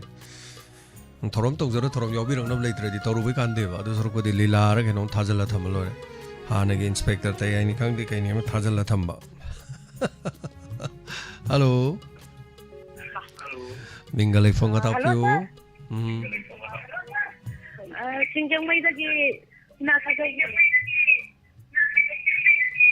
TV the young people. I respond the jingle. Oh, kitang laptop yo TV ka sound ye sanare. Ado imana puningi waro lepa yaro hayo ye. Imana puning waro lepa. Call toroktra de ai thoga thum thar ka pham sum lei gedra. Mi kolamuk torokta ai pham ga sum thar lei bu wai ba yamna. Ado imadi sahi mar phuhe leba. Ado donor su yaubne do. Imadu gi mingdo amta habiu. Hangjam thajobi sawrak kam lekai de gi. Oh. Hoi. Imam ta pai la ke. Tapiu. Imam pai la. Sudai ta thoro. TV gi mamang da lesaladi sound do ani sakani ma do pahan biro. Hello. Ima sajo bi oro bro. I am the Taudi, Tabu Aitaba. Oh. Other Matoni, I is a Bacalabai. Mayam Taba the oil like me, was so live to me, Chahum Yakay. We were on that Mapan Makagi Rirado. Do my young Javanina, the Mitsi as a mini young edition. So far the heap of Tajavan. Oh, content some Taba. Yeah. I don't need to. ꯇꯣꯛꯄꯤꯅꯣ ꯑꯁꯤꯅ ꯑꯩꯈꯣꯏ ꯄꯣꯊꯥꯖꯔꯤꯅꯤ ꯍꯣꯏ ꯃꯥ ꯌꯦꯡꯁꯤ call ꯇꯧꯔꯛꯇ꯭ꯔꯒꯗꯤ ꯁꯨꯝ ꯐꯝꯕ ꯋꯥꯕꯩ ꯋꯥꯅꯤꯗ ꯃꯤꯅ film ꯏꯁꯇꯥꯔꯒꯤꯁꯨ ꯌꯥꯝ ꯍꯥꯏꯅꯩꯌꯦꯕ ꯑꯗ ꯃꯥꯅ ꯀꯣꯜ ꯏ ꯃꯆꯨꯒ ꯇꯧꯕ ꯊꯥꯏꯅ ꯆꯤꯔꯥꯀꯥ ꯔꯣꯁꯅꯤꯀꯥ ꯍꯥꯏꯅ ꯔꯥꯖꯦꯟꯗ꯭ꯔ ꯀꯨꯃꯥꯔꯒꯤ ꯑꯃ ꯂꯩꯌꯦꯕ ꯃꯤꯅꯥ ꯀꯨꯃꯥꯔꯤꯒ ꯀꯨꯝꯕ ꯑꯁ ꯃꯥꯟꯒ꯭ꯔꯖꯥꯠꯅꯤ ꯃꯥꯏ ꯄꯦꯝꯃ ꯑꯗꯨꯒꯁꯨ ꯌꯦꯡꯖꯔꯤ ꯄꯣꯠꯅꯤ ꯑꯩ ꯍꯣꯏ ꯃꯥ ꯊꯥꯒꯠꯆꯔꯤ ꯃꯥ ꯌꯥꯝ ꯅꯨꯡꯉꯥꯏꯖꯔꯦ ꯑꯗ ꯅꯣꯛꯑꯦ ꯃꯌꯥꯝꯅ ꯃꯥꯅ ꯅꯣꯛꯑꯦ ꯑꯩꯁꯨ ꯅꯣꯛꯑꯦ ꯃꯥꯅ ꯀꯞꯄꯦ ꯑꯩꯁꯨ ꯀꯞꯄꯦ ꯑꯗꯨ ꯇꯧꯔꯦ ꯍꯣꯏ ꯃꯥ ꯅꯨꯡꯉꯥꯏꯖꯩꯕ ꯌꯥꯝꯅ ꯇꯣꯛꯄꯤꯅꯨꯀꯣ ꯑꯩꯗꯤ ꯑꯉꯥꯡꯁꯤꯡꯗ ꯁꯨꯝ ꯍꯥꯏꯕꯗ ꯇꯟꯗꯅꯅꯦ ꯌꯦꯡꯕꯗ ꯑꯣꯏꯖꯩꯌꯦꯕ ꯑꯩ ꯇꯧꯖꯗꯕꯅꯤ ꯍꯣꯏ ꯃꯥ ꯌꯥꯝ ꯑꯣꯏꯔꯒ ꯉꯥꯡꯕꯗ ꯌꯥꯝ ꯅꯨꯡꯉꯥꯏꯖꯩꯌꯦꯕ ꯍꯣꯏ ꯆꯥꯂꯣꯏ ꯀꯔꯤꯑꯣꯏ ꯃꯌꯥꯝꯁꯦ ꯂꯣꯏꯅꯗꯤ ꯍꯦꯛꯇ ꯀꯥꯎ ꯌꯥ ꯂꯣꯏꯔꯕꯅꯤꯅ ꯃꯤ ꯃꯃꯤꯡꯁꯤꯡꯁꯦ ꯅꯨꯄꯤ ꯃꯌꯥꯝꯕꯗ ꯌꯥꯝ ꯅꯨꯡꯉꯥꯏꯖ ꯃꯔꯣꯟ ꯈꯣꯏꯕꯒꯤ ꯁꯥꯄꯣꯟ ꯂꯩꯕꯒꯤ ꯃꯇꯥꯡꯗꯁꯨ ꯋꯥꯟꯊꯩ ꯄꯣꯠꯅꯤ ꯌꯥꯝ ꯅꯨꯡꯉꯥꯏꯔꯦ ꯃꯥꯀꯣ ꯁꯔꯨꯛ ꯌꯥꯕꯤꯔꯛꯄ ꯊꯥꯒꯠꯆꯔꯤ ꯃꯤ ꯀꯣꯜ ꯇꯧꯔꯛꯇꯁꯨ ꯊꯥꯔꯒ ꯂꯥꯏꯚ ꯇꯧꯔꯒ ꯑꯩ ꯈꯗꯥꯡ ꯃꯦꯜꯂꯒ ꯑꯗꯨꯝ ꯐꯝꯃ ꯂꯩꯔ ꯂꯣꯏꯔꯦꯁꯦ ꯑꯩꯅ ꯅꯤꯡꯁꯤꯡꯉꯛꯄ ꯇꯣꯄꯤꯛ ꯈꯔ ꯁꯦꯝꯃꯒ ꯂꯥꯛꯑꯒ ꯉꯥꯡ ꯇꯥꯔꯦꯗꯅꯀꯣ ꯊꯥꯒꯠꯆꯔꯤ ꯁꯦꯛꯁꯄꯤꯌꯔ ꯍꯣꯏ ꯀꯔꯤ ꯍꯣꯏ ꯋꯥ ꯉꯥꯡꯕꯗ ꯑꯩꯈꯣꯏꯒꯤ ꯂꯩꯉꯥꯛꯀ ꯍꯦꯛ ꯃꯔꯤ ꯂꯩꯅꯕ ꯈꯤꯖꯤꯛ ꯍꯥꯏꯇꯥꯔꯦ ꯃꯥꯗꯤ ꯂꯩꯉꯥꯛ ꯆꯩꯕ ꯅꯠꯇ꯭ꯔꯁꯨ ꯃꯔꯤ ꯂꯩꯅꯒꯜꯂꯤ ꯑꯗꯣ ꯏꯅꯥꯎꯈꯣꯏꯗꯣ ꯑꯩꯈꯣꯏꯅ ꯈꯔ ꯃꯔꯤ ꯂꯩꯅꯗꯅꯕꯁꯨ ꯑꯗꯨꯝ ꯍꯥꯏꯖꯔꯦ ꯃꯌꯥꯝꯗꯁꯨ ꯍꯥꯏꯇꯥꯔꯦ ꯑꯗꯨꯅ ꯌꯥꯝ ꯆꯦꯛꯁꯤꯜꯂꯛꯄ ꯌꯥꯝ ꯂꯨꯕ ꯇꯥꯏꯃꯤꯡ ꯑꯃ ꯂꯥꯛꯄ ꯍꯥꯏꯕ ꯇꯥꯏ ꯑꯗꯨꯅ ꯁꯦꯛꯁꯄꯤꯌꯔꯕꯨꯗꯤ ꯃꯁꯥꯒꯤ ꯃꯊꯧ ꯆꯤꯟꯕꯒꯤꯅꯤ ꯑꯗꯨꯒ ꯑꯇꯩ ꯃꯔꯨꯞ ꯃꯄꯥꯡꯁꯤꯡ ꯍꯥꯏꯇꯥꯔꯦ ꯃꯤ ꯌꯥꯝꯕ ꯅꯠꯇꯦꯗ ꯂꯩꯉꯥꯛꯀꯤ ꯃꯔꯝꯗ ꯈꯔ ꯉꯥꯡꯕ ꯃꯣꯏ 5-6 ꯈꯛꯀꯤ ꯋꯥꯅꯤ ꯑꯗꯨꯕꯨ ꯑꯗꯨ ꯈꯛꯀꯤ ꯅꯠꯇꯦ ꯍꯧꯖꯤꯛꯁꯤ ꯂꯥꯟ ꯃꯅꯨꯡꯅꯤ ꯃꯤꯁꯤꯡꯁꯤ ꯋꯥꯅꯕꯅꯤ ꯑꯅꯤꯁꯨꯕꯗ ꯅꯦꯠ ꯌꯥꯗꯕꯅꯤ ꯑꯍꯨꯝꯁꯨꯕꯗ ꯊꯕꯛ ꯆꯤꯟꯅꯕ ꯍꯥꯏꯇꯥꯔꯦꯅꯦ ꯁꯣ ꯊꯥꯒꯠꯆꯔꯤ ꯃꯌꯥꯝ ꯑꯗꯨꯅ ꯇꯥꯕꯗꯤ ꯌꯥꯝ ꯌꯥꯝꯃꯤ ꯍꯧꯖꯤꯛꯁꯨ ꯃꯤ ꯂꯥꯏꯚꯇ 300 ꯉꯥꯏꯍꯥꯛꯀꯤ ꯃꯇꯨꯡꯗ 950 ꯐꯥꯎꯗꯤ ꯑꯗꯨꯝ ꯁꯨꯅꯦꯅ ꯈꯜꯂꯦ ꯑꯗꯨꯒ ꯇꯤꯚꯤꯗ ꯃꯁꯤꯡ ꯌꯥꯝ ꯂꯥꯡꯉꯝꯗ꯭ꯔꯕ ꯃꯌꯥꯝ ꯇꯥꯔꯤ ꯌꯦꯡꯉꯤ ꯌꯨꯇ꯭ꯌꯨꯕꯇ ꯌꯦꯡꯉꯤ ꯅꯦꯠ ꯌꯥꯕ ꯃꯈꯩ ꯐꯦꯁꯕꯨꯛꯇ ꯈꯔ ꯑꯃ ꯌꯦꯡꯉꯤ ꯔꯦꯗꯤꯑꯣꯗ ꯃꯌꯥꯝ ꯇꯥꯔꯤ ꯋꯥ ꯉꯥꯡꯕꯁꯦ ꯍꯩꯖꯗꯕ ꯀꯔꯤꯒꯤꯅꯣ ꯍꯥꯏꯀꯥꯟꯗ ꯁꯣꯏꯔꯒ ꯍꯣꯔꯦꯟ ꯑꯃꯨꯛ ꯃꯤꯋꯥ ꯇꯥꯅꯦꯅ ꯃꯌꯥꯝꯁꯦ ꯑꯗꯨꯝ ꯈꯟꯅꯕꯖꯥꯠꯅꯤ ꯍꯜꯂꯣ ꯃꯤꯡ ꯑꯃꯗ ꯂꯩꯐꯝ ꯍꯥꯏꯕꯁꯤ 이거 이마 고스바디기 어떤 사람 보내 소리네. ꯌꯥꯝ ꯅꯨꯡꯉꯥꯏꯖꯔꯦ ꯃꯥ 이까는 우리야 뿐인 게 바로 떠와도 타와이 와들어래도 상관이 허라가 일부터 돌아가 떠우림. 이마 어디에 와온 되네 제라부터 안 누와인 따이고. 아도 피 떠오르러 하죠 타와이 와드나 타타토가 떠오르게 떠오르이네. 그만 좀 미시디야. ꯀꯣꯜ ꯇꯧꯔꯛꯇꯕꯗꯣ ꯑꯩꯅ ꯍꯥꯏꯕ ꯋꯥꯅꯤ ꯑꯩꯅ ꯍꯥꯏꯔꯨꯕꯅꯤꯅ ꯀꯣꯜ ꯃꯌꯥꯝ ꯇꯧꯔꯦꯗꯅ 이거 이마 어디서나 와 파산라리네 꾸닝도 바로지나고 아마다기 이몽 암다기 실리나우다는 와칸데 누와이나 레제예버 거지 ꯑꯗꯨꯒ ꯀꯣꯜꯗꯤ ꯑꯃꯨꯛ ꯇꯧꯕꯤꯗꯕ ꯑꯗꯣ ꯑꯩꯗꯤ ꯅꯍꯥꯟꯗꯤ ꯇꯧꯈ꯭ꯔꯕ ꯇꯣꯏꯅ ꯏꯆꯥꯅꯤ ꯑꯩꯗꯤ ꯐꯣꯟꯁꯨ ꯄꯥꯏꯗꯕꯅꯤꯅ ꯏꯆꯥꯅꯤꯄꯥ ꯂꯥꯛꯄꯗꯨꯗ ꯏꯆꯥꯅꯤꯄꯥꯗꯒꯤ ꯀꯩꯅꯣ ꯇꯧꯔꯛꯏꯅꯤ ꯍꯣꯏ ꯃꯥ ꯀꯣꯜ ꯇꯣꯏꯅ ꯇꯧꯕꯁꯨ ꯅꯨꯡꯇꯤꯒꯤ ꯇꯧꯕꯁꯨ ꯃꯤꯅ ꯇꯥꯅꯤꯡꯗꯦꯗ ꯑꯗꯨꯅ ꯃꯌꯥꯝꯅ ꯍꯦꯛꯇ ꯍꯥꯏꯔꯛꯑꯦ ꯃꯗꯨ ꯇꯣꯏꯃꯟꯈ꯭ꯔꯦ ꯇꯥꯅꯤꯡꯗꯦ ꯈꯔ ꯍꯦꯟꯃꯜꯂꯤ ꯈꯔ ꯂꯦꯞꯄꯗꯤ ꯐꯗꯧꯅꯦꯅ ꯅꯨꯡꯇꯤꯒꯤ ꯍꯦꯛ ꯇꯧꯕꯁꯨ ꯃꯤꯅ ꯉꯥꯡꯕꯅꯤ ꯑꯗꯣ ꯑꯃ ꯑꯣꯏꯔꯦ ꯑꯩꯈꯣꯏꯗꯤ ꯏꯕꯨꯡꯒꯤ ꯋꯥꯍꯣꯡ ꯆꯦꯅꯦꯁꯤꯅ ꯂꯧꯕꯨꯛꯇ ꯑꯋꯥꯕ ꯊꯥꯗꯔꯤ ꯃꯥꯗꯤ ꯁꯤꯅ ꯑꯗꯨꯝ ꯍꯣꯠꯅꯖ ꯊꯕꯛ ꯁꯨꯖꯕꯗ ꯄꯥꯡꯒꯜꯒ ꯋꯥꯕ ꯂꯩꯇꯒꯤ ꯍꯣꯠꯅꯖꯔꯤ ꯊꯥꯒꯠꯆꯔꯤ ꯏꯃꯥ ꯋꯥꯍꯣꯡ ꯆꯦꯅꯦꯅ ꯃꯌꯥꯝꯗ ꯀꯥꯟꯅꯕꯁꯨ ꯃꯌꯥꯝ ꯑꯃ ꯄꯤꯅꯕ ꯍꯣꯠꯅꯔꯤ ꯑꯔꯩ ꯂꯩꯇ ꯑꯗꯒꯤ ꯑꯩꯈꯣꯏ ꯃꯌꯥꯝ ꯍꯥꯏꯇꯥꯔꯦ ꯑꯗꯣ ꯇꯥꯗꯕ ꯑꯩꯈꯣꯏꯒꯤ ꯊꯧꯔꯝ ꯇꯥꯗꯕꯗꯨꯕꯨꯗꯤ ꯑꯩꯈꯣꯏꯅ ꯈꯪꯗꯦꯀꯣ ꯑꯃ ꯑꯣꯏꯔꯦ ꯑꯩꯈꯣꯏꯅ ꯃꯇꯦꯡ ꯄꯥꯡꯉꯤꯁꯤꯡꯗꯣ ꯋꯥꯍꯣꯡ ꯇꯥꯗꯕ ꯃꯤꯗꯁꯨ ꯃꯇꯦꯡ ꯄꯥꯡꯕ ꯑꯗꯨꯝ ꯌꯥꯎꯔꯤꯗꯨꯅꯤ ꯑꯗꯣ ꯋꯥꯍꯣꯡꯕꯨ ꯇꯥꯔꯕ ꯋꯥꯍꯣꯡꯗꯕꯨ ꯌꯥꯎꯔꯕ ꯑꯗꯨꯅ ꯑꯋꯥ ꯑꯅꯥ ꯇꯥꯔꯛꯄ ꯃꯇꯝꯗ ꯑꯩꯈꯣꯏ ꯄꯨꯟꯅ ꯑꯣꯟꯁꯤꯟꯅꯗꯅ ꯃꯇꯦꯡ ꯄꯥꯡꯅꯗꯧꯔꯤꯕꯅꯦꯕ ꯌꯥꯝ ꯅꯨꯡꯉꯥꯏꯖꯔꯦ ꯏꯃꯥ ꯁꯔꯨꯛ ꯌꯥꯕꯤꯔꯛꯄ ꯑꯇꯩ ꯀꯔꯤ ꯍꯥꯏꯕꯤꯅꯤꯡꯉꯤ ꯏꯆꯥꯁꯤ ꯅꯥꯗꯦꯇꯕꯨ ꯑꯣꯏꯌꯨ ꯑꯩꯈꯣꯏꯁꯨ ꯅꯥꯗꯦꯇꯕꯨ ꯑꯣꯏꯒꯦ ꯄꯥꯡꯒꯜ ꯀꯟꯗꯅ ꯆꯍꯤꯗꯤ ꯌꯥꯝꯅ ꯆꯍꯤ 62 ꯁꯨꯔꯦ ꯌꯥꯔꯦ ꯆꯍꯤ 62 ꯌꯥꯎꯁꯪꯒꯤ ꯊꯥꯕꯜ ꯆꯣꯡꯕ ꯌꯥꯔꯤ ꯃꯧ ꯊꯥꯕꯜ ꯆꯣꯡꯕ ꯌꯥꯔꯤꯗ 이마디 콩군이나 바르가 방안 담바다네 칼리자 사기리 양게서 양게노 칼리니 호이 라니나 타박 수다바디 아파트 사다바디 아파트 도고 좀미 마 아와바데 수박한 칸날 라이 아파트 이사진 제까지 이사니 들서라가디 아주나 오 요즘 민정다리 가라서 도달이 바쁘나 막 야다 포터밤도 타오다바 이사도 나데도 요 이마도 나데는 누아니 이사기 와홍 되는데 따다나냐 누아니 부실리 야이퍼리 이마기 망고 방저라기 타가차리 이마나 마야암나 피데바 보람 피비레 메친 레이리봉가이 ꯌꯥꯗꯕ ꯈꯣꯠꯇꯕ ꯑꯃꯇ ꯌꯥꯎꯕꯤꯒꯅꯨꯒ ꯍꯥꯏꯕꯗꯤ ꯃꯥ ꯌꯥꯝ ꯅꯨꯡꯉꯥꯏꯖꯩ ꯃꯔꯝꯗꯤ ꯑꯩꯈꯣꯏ ꯃꯦꯆꯤꯟꯁꯤ ꯆꯥꯛꯄ ꯅꯥꯏ ꯌꯥꯗꯕ ꯅꯥꯏ ꯕꯦꯔꯥ ꯇꯧꯕ ꯅꯥꯏꯌꯦꯕ ꯃꯦꯆꯤꯟ ꯕꯦꯔꯥ ꯇꯧꯕ ꯌꯥꯎꯔꯤꯕꯅꯤ ꯍꯟꯗꯛꯁꯨ ꯑꯗꯨ ꯏꯃꯥ ꯑꯗꯨꯝ ꯁꯦꯝꯃꯤ ꯑꯗꯨꯝ ꯁꯤꯜꯂꯛꯏ ꯑꯗꯨꯝ ꯏꯁꯣꯔꯅ ꯃꯗ ꯑꯩꯅ ꯃꯦꯆꯤꯟꯁꯦ ꯕꯦꯔꯥ ꯀꯥꯔꯦꯅ ꯇꯧꯕ ꯀꯥꯟꯗ ꯑꯩꯅ ꯂꯩꯕꯗ ꯏꯆꯜ ꯑꯃ ꯂꯩ ꯑꯩꯈꯣꯏ ꯏꯆꯜ ꯑꯃ ꯑꯩꯈꯣꯏ ꯁꯤꯗꯩꯗ ꯏꯆꯟꯅ ꯀꯣꯏꯆꯦꯟ ꯆꯦꯟꯕꯤꯗꯅꯀꯣ ꯀꯌꯥꯝ ꯋꯥꯅ ꯇꯧꯕꯤꯔꯛꯏ ꯑꯗ ꯑꯩꯒꯤ ꯃꯔꯨꯞ ꯑꯃꯁꯨ ꯂꯩ ꯏꯃꯣꯆꯥ ꯑꯗꯨꯝ ꯑꯁ ꯀꯔꯤ ꯂꯩꯔꯦ ꯀꯔꯤ ꯇꯧꯔꯦ ꯍꯦꯛꯇ ꯇꯧꯏ ꯑꯗꯩ ꯃꯦꯗꯥꯝ ꯅꯟꯗꯤꯅꯤ ꯍꯣꯏ ꯀꯔꯤ ꯍꯣꯏ ꯃꯌꯥꯝ ꯂꯩꯔꯤ ꯃꯌꯥꯝ ꯍꯥꯏꯇꯥꯔꯦ ꯑꯗꯩ ꯏꯃꯥꯁꯤ ꯁꯣꯔꯖꯅꯤ ꯍꯣꯏ ꯃꯌꯥꯝ ꯂꯩꯕꯒꯤꯁꯨ ꯅꯨꯡꯉꯥꯏ ꯁꯤꯒꯨꯝꯕꯒꯤꯁꯨ ꯀꯣ ꯑꯋꯥ ꯑꯅꯥ ꯇꯥꯔꯛꯄ ꯃꯇꯝꯗ ꯍꯦꯛꯇ ꯄꯥꯡꯕꯤꯔꯛꯄ ꯇꯧꯕꯤꯔꯛꯄ ꯃꯌꯥꯝ ꯍꯥꯏꯕ ꯇꯥꯔꯦ ꯑꯗꯨꯒ ꯂꯩꯔꯤꯕ ꯃꯌꯥꯝꯁꯤꯁꯨꯅꯤ ꯍꯧꯖꯤꯛ ꯑꯩꯅ ꯊꯕꯛ ꯑꯃ ꯌꯥꯗ꯭ꯔꯦ ꯍꯧꯖꯤꯛ ꯑꯩ ꯃꯦꯆꯤꯟ ꯑꯃ ꯁꯦꯝꯗꯣꯔꯦ ꯎꯄꯥꯏ ꯂꯩꯇꯦ ꯃꯌꯥꯝ ꯂꯨꯄꯥ 50-50ꯗ ꯇꯧꯖꯦꯅ ꯑꯩꯈꯣꯏꯒꯤ ꯗꯣꯅꯔ ꯈꯛꯇꯗ ꯇꯧꯕ ꯃꯇꯝꯗ ꯑꯗꯨꯝ ꯁꯦꯝꯕ ꯌꯥꯏ ꯑꯗꯨꯝ ꯁꯦꯝꯕ ꯇꯧꯕ ꯌꯥꯏ ꯑꯗꯣ ꯍꯧꯖꯤꯛ ꯐꯥꯎꯕꯗꯤ ꯇꯧꯗ꯭ꯔꯤ ꯑꯗꯨꯒ ꯆꯍꯤ ꯑꯃꯒꯤ ꯃꯅꯨꯡꯗ ꯗꯣꯅꯔꯗꯒꯤ ꯍꯥꯏꯇꯥꯔꯦ ꯑꯩꯈꯣꯏꯒꯤ ꯊꯕꯛ ꯊꯧꯔꯝꯒꯤꯗꯃꯛ ꯆꯥꯎꯈꯠ ꯊꯧꯔꯥꯡꯒꯤ ꯂꯧꯊꯣꯛꯏ ꯃꯃꯥꯡꯒꯤꯗ ꯑꯩꯈꯣꯏ ꯁꯪ ꯑꯃ ꯁꯥꯏ ꯑꯗ ꯁꯣꯝ ꯅꯥꯀꯟꯗ ꯑꯩꯅ ꯂꯩꯔꯝꯕꯗꯨꯗꯁꯨ ꯁꯪ ꯑꯃ ꯁꯥꯗꯣꯛꯑꯝꯃꯦ ꯑꯇꯩ ꯑꯇꯩ ꯈꯔꯁꯨ ꯁꯦꯝꯗꯣꯛꯑꯝꯃꯦ ꯀꯥꯟꯅꯕ ꯑꯗꯨꯝ ꯄꯤꯔꯝꯃꯤ ꯍꯥꯏꯕ ꯇꯥꯏ ꯑꯃꯥꯡꯕ ꯅꯠꯇꯕꯗ ꯑꯗꯣ ꯁꯤ ꯅꯠꯇꯕ ꯍꯥꯏꯕ ꯇꯥꯔꯦ ꯃꯇꯝꯒꯤ ꯃꯇꯨꯡ ꯏꯟꯅꯀꯣ ꯍꯧꯖꯤꯛ ꯃꯪꯉꯤ ꯖꯦꯅꯦꯔꯦꯇꯔꯒꯨꯝꯕ ꯃꯪꯉꯤ ꯖꯦꯅꯦꯔꯦꯇꯔ ꯁ꯭ꯇꯥꯔꯠ ꯀꯔꯔꯅ ꯁ꯭ꯇꯥꯔꯠ ꯇꯧꯕꯤꯗꯣ ꯁꯣꯅ ꯁ꯭ꯇꯥꯔꯠ ꯇꯧꯕ ꯍꯥꯏꯇꯥꯔꯦ ꯑꯗꯣ ꯃꯁꯤ ꯑꯩꯈꯣꯏꯒꯤꯗꯤ ꯑꯅꯤꯅꯤ ꯁ꯭ꯇꯨꯗꯤꯑꯣ ꯑꯅꯤ ꯁꯨꯕꯅꯤꯅ ꯋꯥꯍꯣꯡꯒꯤꯁꯨ ꯑꯃ ꯂꯩꯗ ꯌꯥꯗꯦ ꯁꯣꯝꯒꯤꯁꯨ ꯑꯃ ꯂꯩꯗꯕ ꯌꯥꯗꯦ ꯍꯟꯗꯛ ꯁꯣꯂꯥꯔ ꯁꯤꯁꯇꯦꯝ ꯑꯃ ꯌꯦꯡꯉꯨꯏ ꯁꯣꯂꯥꯔꯒꯤ ꯁꯤꯁꯇꯦꯝꯁꯤ ꯃꯣꯏꯅ ꯍꯥꯏ ꯑꯍꯥꯟꯕꯗꯗꯤ ꯂꯣꯟ ꯑꯣꯏꯅ ꯂꯨꯄꯥ 2,500 ꯂꯣꯟ ꯂꯧꯔꯒ ꯇꯧꯕꯤꯔꯛꯎ ꯍꯥꯏꯗꯅ ꯃꯣꯏꯅ ꯂꯨꯄꯥ 63,000-65,000 ꯍꯥꯏꯇꯥꯔꯦ ꯑꯗꯣ ꯑꯩꯅ ꯂꯧꯔꯝꯗꯥꯏꯗꯨꯗ ꯅꯦꯠ ꯊꯤꯡꯈꯤꯕꯗꯒꯤ ꯃꯣꯏꯒꯤ ꯂꯣꯟ ꯁꯥꯔꯚꯤꯁꯇꯨ ꯀꯛꯈ꯭ꯔꯦ ꯍꯥꯏꯔꯦ ꯇꯥꯝ ꯑꯅꯤꯔꯛꯇ ꯁꯣꯂꯥꯔꯗ ꯂꯧꯕꯤꯌꯣꯅ ꯁꯣꯂꯥꯔ ꯄ꯭ꯂꯦꯠ 5ꯗꯪ ꯃꯊꯛꯇ ꯊꯥꯡꯀꯠꯂ ꯊꯝꯍꯧꯔꯒꯗꯤ ꯃꯩ ꯂꯥꯛꯇꯕ ꯃꯇꯝꯗ ꯑꯩꯈꯣꯏꯅ ꯖꯦꯅꯦꯔꯦꯇꯔ ꯉꯪꯉꯒ ꯅꯣꯡꯃꯗ ꯂꯨꯄꯥ ꯁ꯭ꯇꯨꯗꯤꯑꯣ ꯑꯅꯤꯒꯤꯗꯤ ꯌꯥꯝꯗꯅ ꯑꯅꯤꯃꯛ ꯉꯪꯉꯛ ꯇꯥꯔꯗꯤ ꯅꯣꯡꯃꯗ 2,800-3,900 ꯑꯍꯨꯝ ꯃꯌꯥ ꯉꯪꯉꯦ ꯅꯣꯡꯃꯗ ꯑꯍꯨꯝ ꯉꯪꯁꯤꯜꯂꯗꯤ ꯌꯥꯝꯃꯤꯗꯅ ꯁꯤꯁꯨ ꯃꯦꯟꯇꯦꯅꯦꯟꯁꯁꯤ ꯇꯧꯗ ꯌꯥꯗꯦ ꯍꯥꯏꯇꯥꯔꯦ ꯑꯦꯅꯤꯋꯦ ꯊꯦꯡꯛ ꯌꯨ ꯁꯣ ꯃꯆ ꯊꯥꯒꯠꯆꯔꯤ ꯃꯊꯪꯒꯤ ꯀꯣꯜ ꯑꯃ ꯂꯥꯛꯑꯦ ꯂꯧꯈꯠꯆꯒꯦ ꯍꯜꯂꯣ ꯃꯤꯡ ꯑꯃꯗꯤ ꯂꯩꯐꯝ ꯍꯥꯏꯕꯁꯤ Hello, sir. Good afternoon. ꯃꯤꯡꯒ ꯂꯩꯐꯝꯒ ꯇꯥꯛꯄꯤꯌꯨ Sir, Nupuk Semai Sikung Bazargi Mutum Mahendra, sir. ꯑꯣꯖꯥ ꯃꯍꯦꯟꯗ꯭ꯔ ꯇꯥꯛꯄꯤꯌꯨ Sir, I pulling you from the Fondo together one. I quit in, sir. ꯍꯣꯏ I quit you Lorem from PC Singlet Hyderabad. Sidagina Airport, Pawagi distance, Quilagi, sir. I quit Selom Zaga. Sigi Kogi Kona, Horibazaga, not yet, Kuilabu Martina, do Sigi, PC Dagina, yet Pawagi Marki, the beast, the Sarakugi, the beast, the low scale, Bagia, Yank of Matung, could lake homes in Addis Ababa. But it is hard as some. ꯑꯣꯖꯥ ꯃꯍꯦꯟ ꯑꯩ ꯎꯖꯔꯦ ꯃꯗꯨ ꯅꯦꯠꯁꯨ ꯑꯣꯖꯥꯒꯤꯁꯦ ꯇꯠꯈ꯭ꯔꯕ ꯀꯩꯅꯣ ꯇꯧꯕ꯭ꯔꯥ ꯑꯣꯖꯥ ꯑꯩ social ꯃꯦꯗꯤꯌꯥꯗꯗꯤ ꯎꯔꯦ ꯍꯥꯏꯇꯥꯔꯦ ꯀꯔꯤꯒꯨꯝꯕ ꯑꯩ ꯋꯥꯍꯣꯡꯗ ꯂꯥꯛꯇꯥꯔꯒꯗꯤ ꯄꯦꯆꯤ ꯌꯥꯔꯤꯄꯣꯛꯇꯩꯅ ꯄꯦꯆꯤ ꯂꯝꯕꯤꯗꯣ ꯑꯩ ꯂꯥꯛꯑꯔꯣꯏ ꯑꯩ ꯂꯝꯕꯤ ꯐꯠꯇ꯭ꯔꯁꯨ ꯐꯠꯇꯅ ꯆꯔꯥꯡꯄꯥꯠꯂꯣꯝꯗꯒꯤ ꯆꯠꯄꯅ ꯐꯗꯧ ꯃꯥꯜꯂꯦ ꯂꯝꯕꯤꯗꯣ ꯂꯩꯈꯣꯝ ꯉꯥꯛꯇ ꯉꯥꯏꯔꯕ ꯀꯩꯅꯣꯝ ꯇꯧꯔꯦ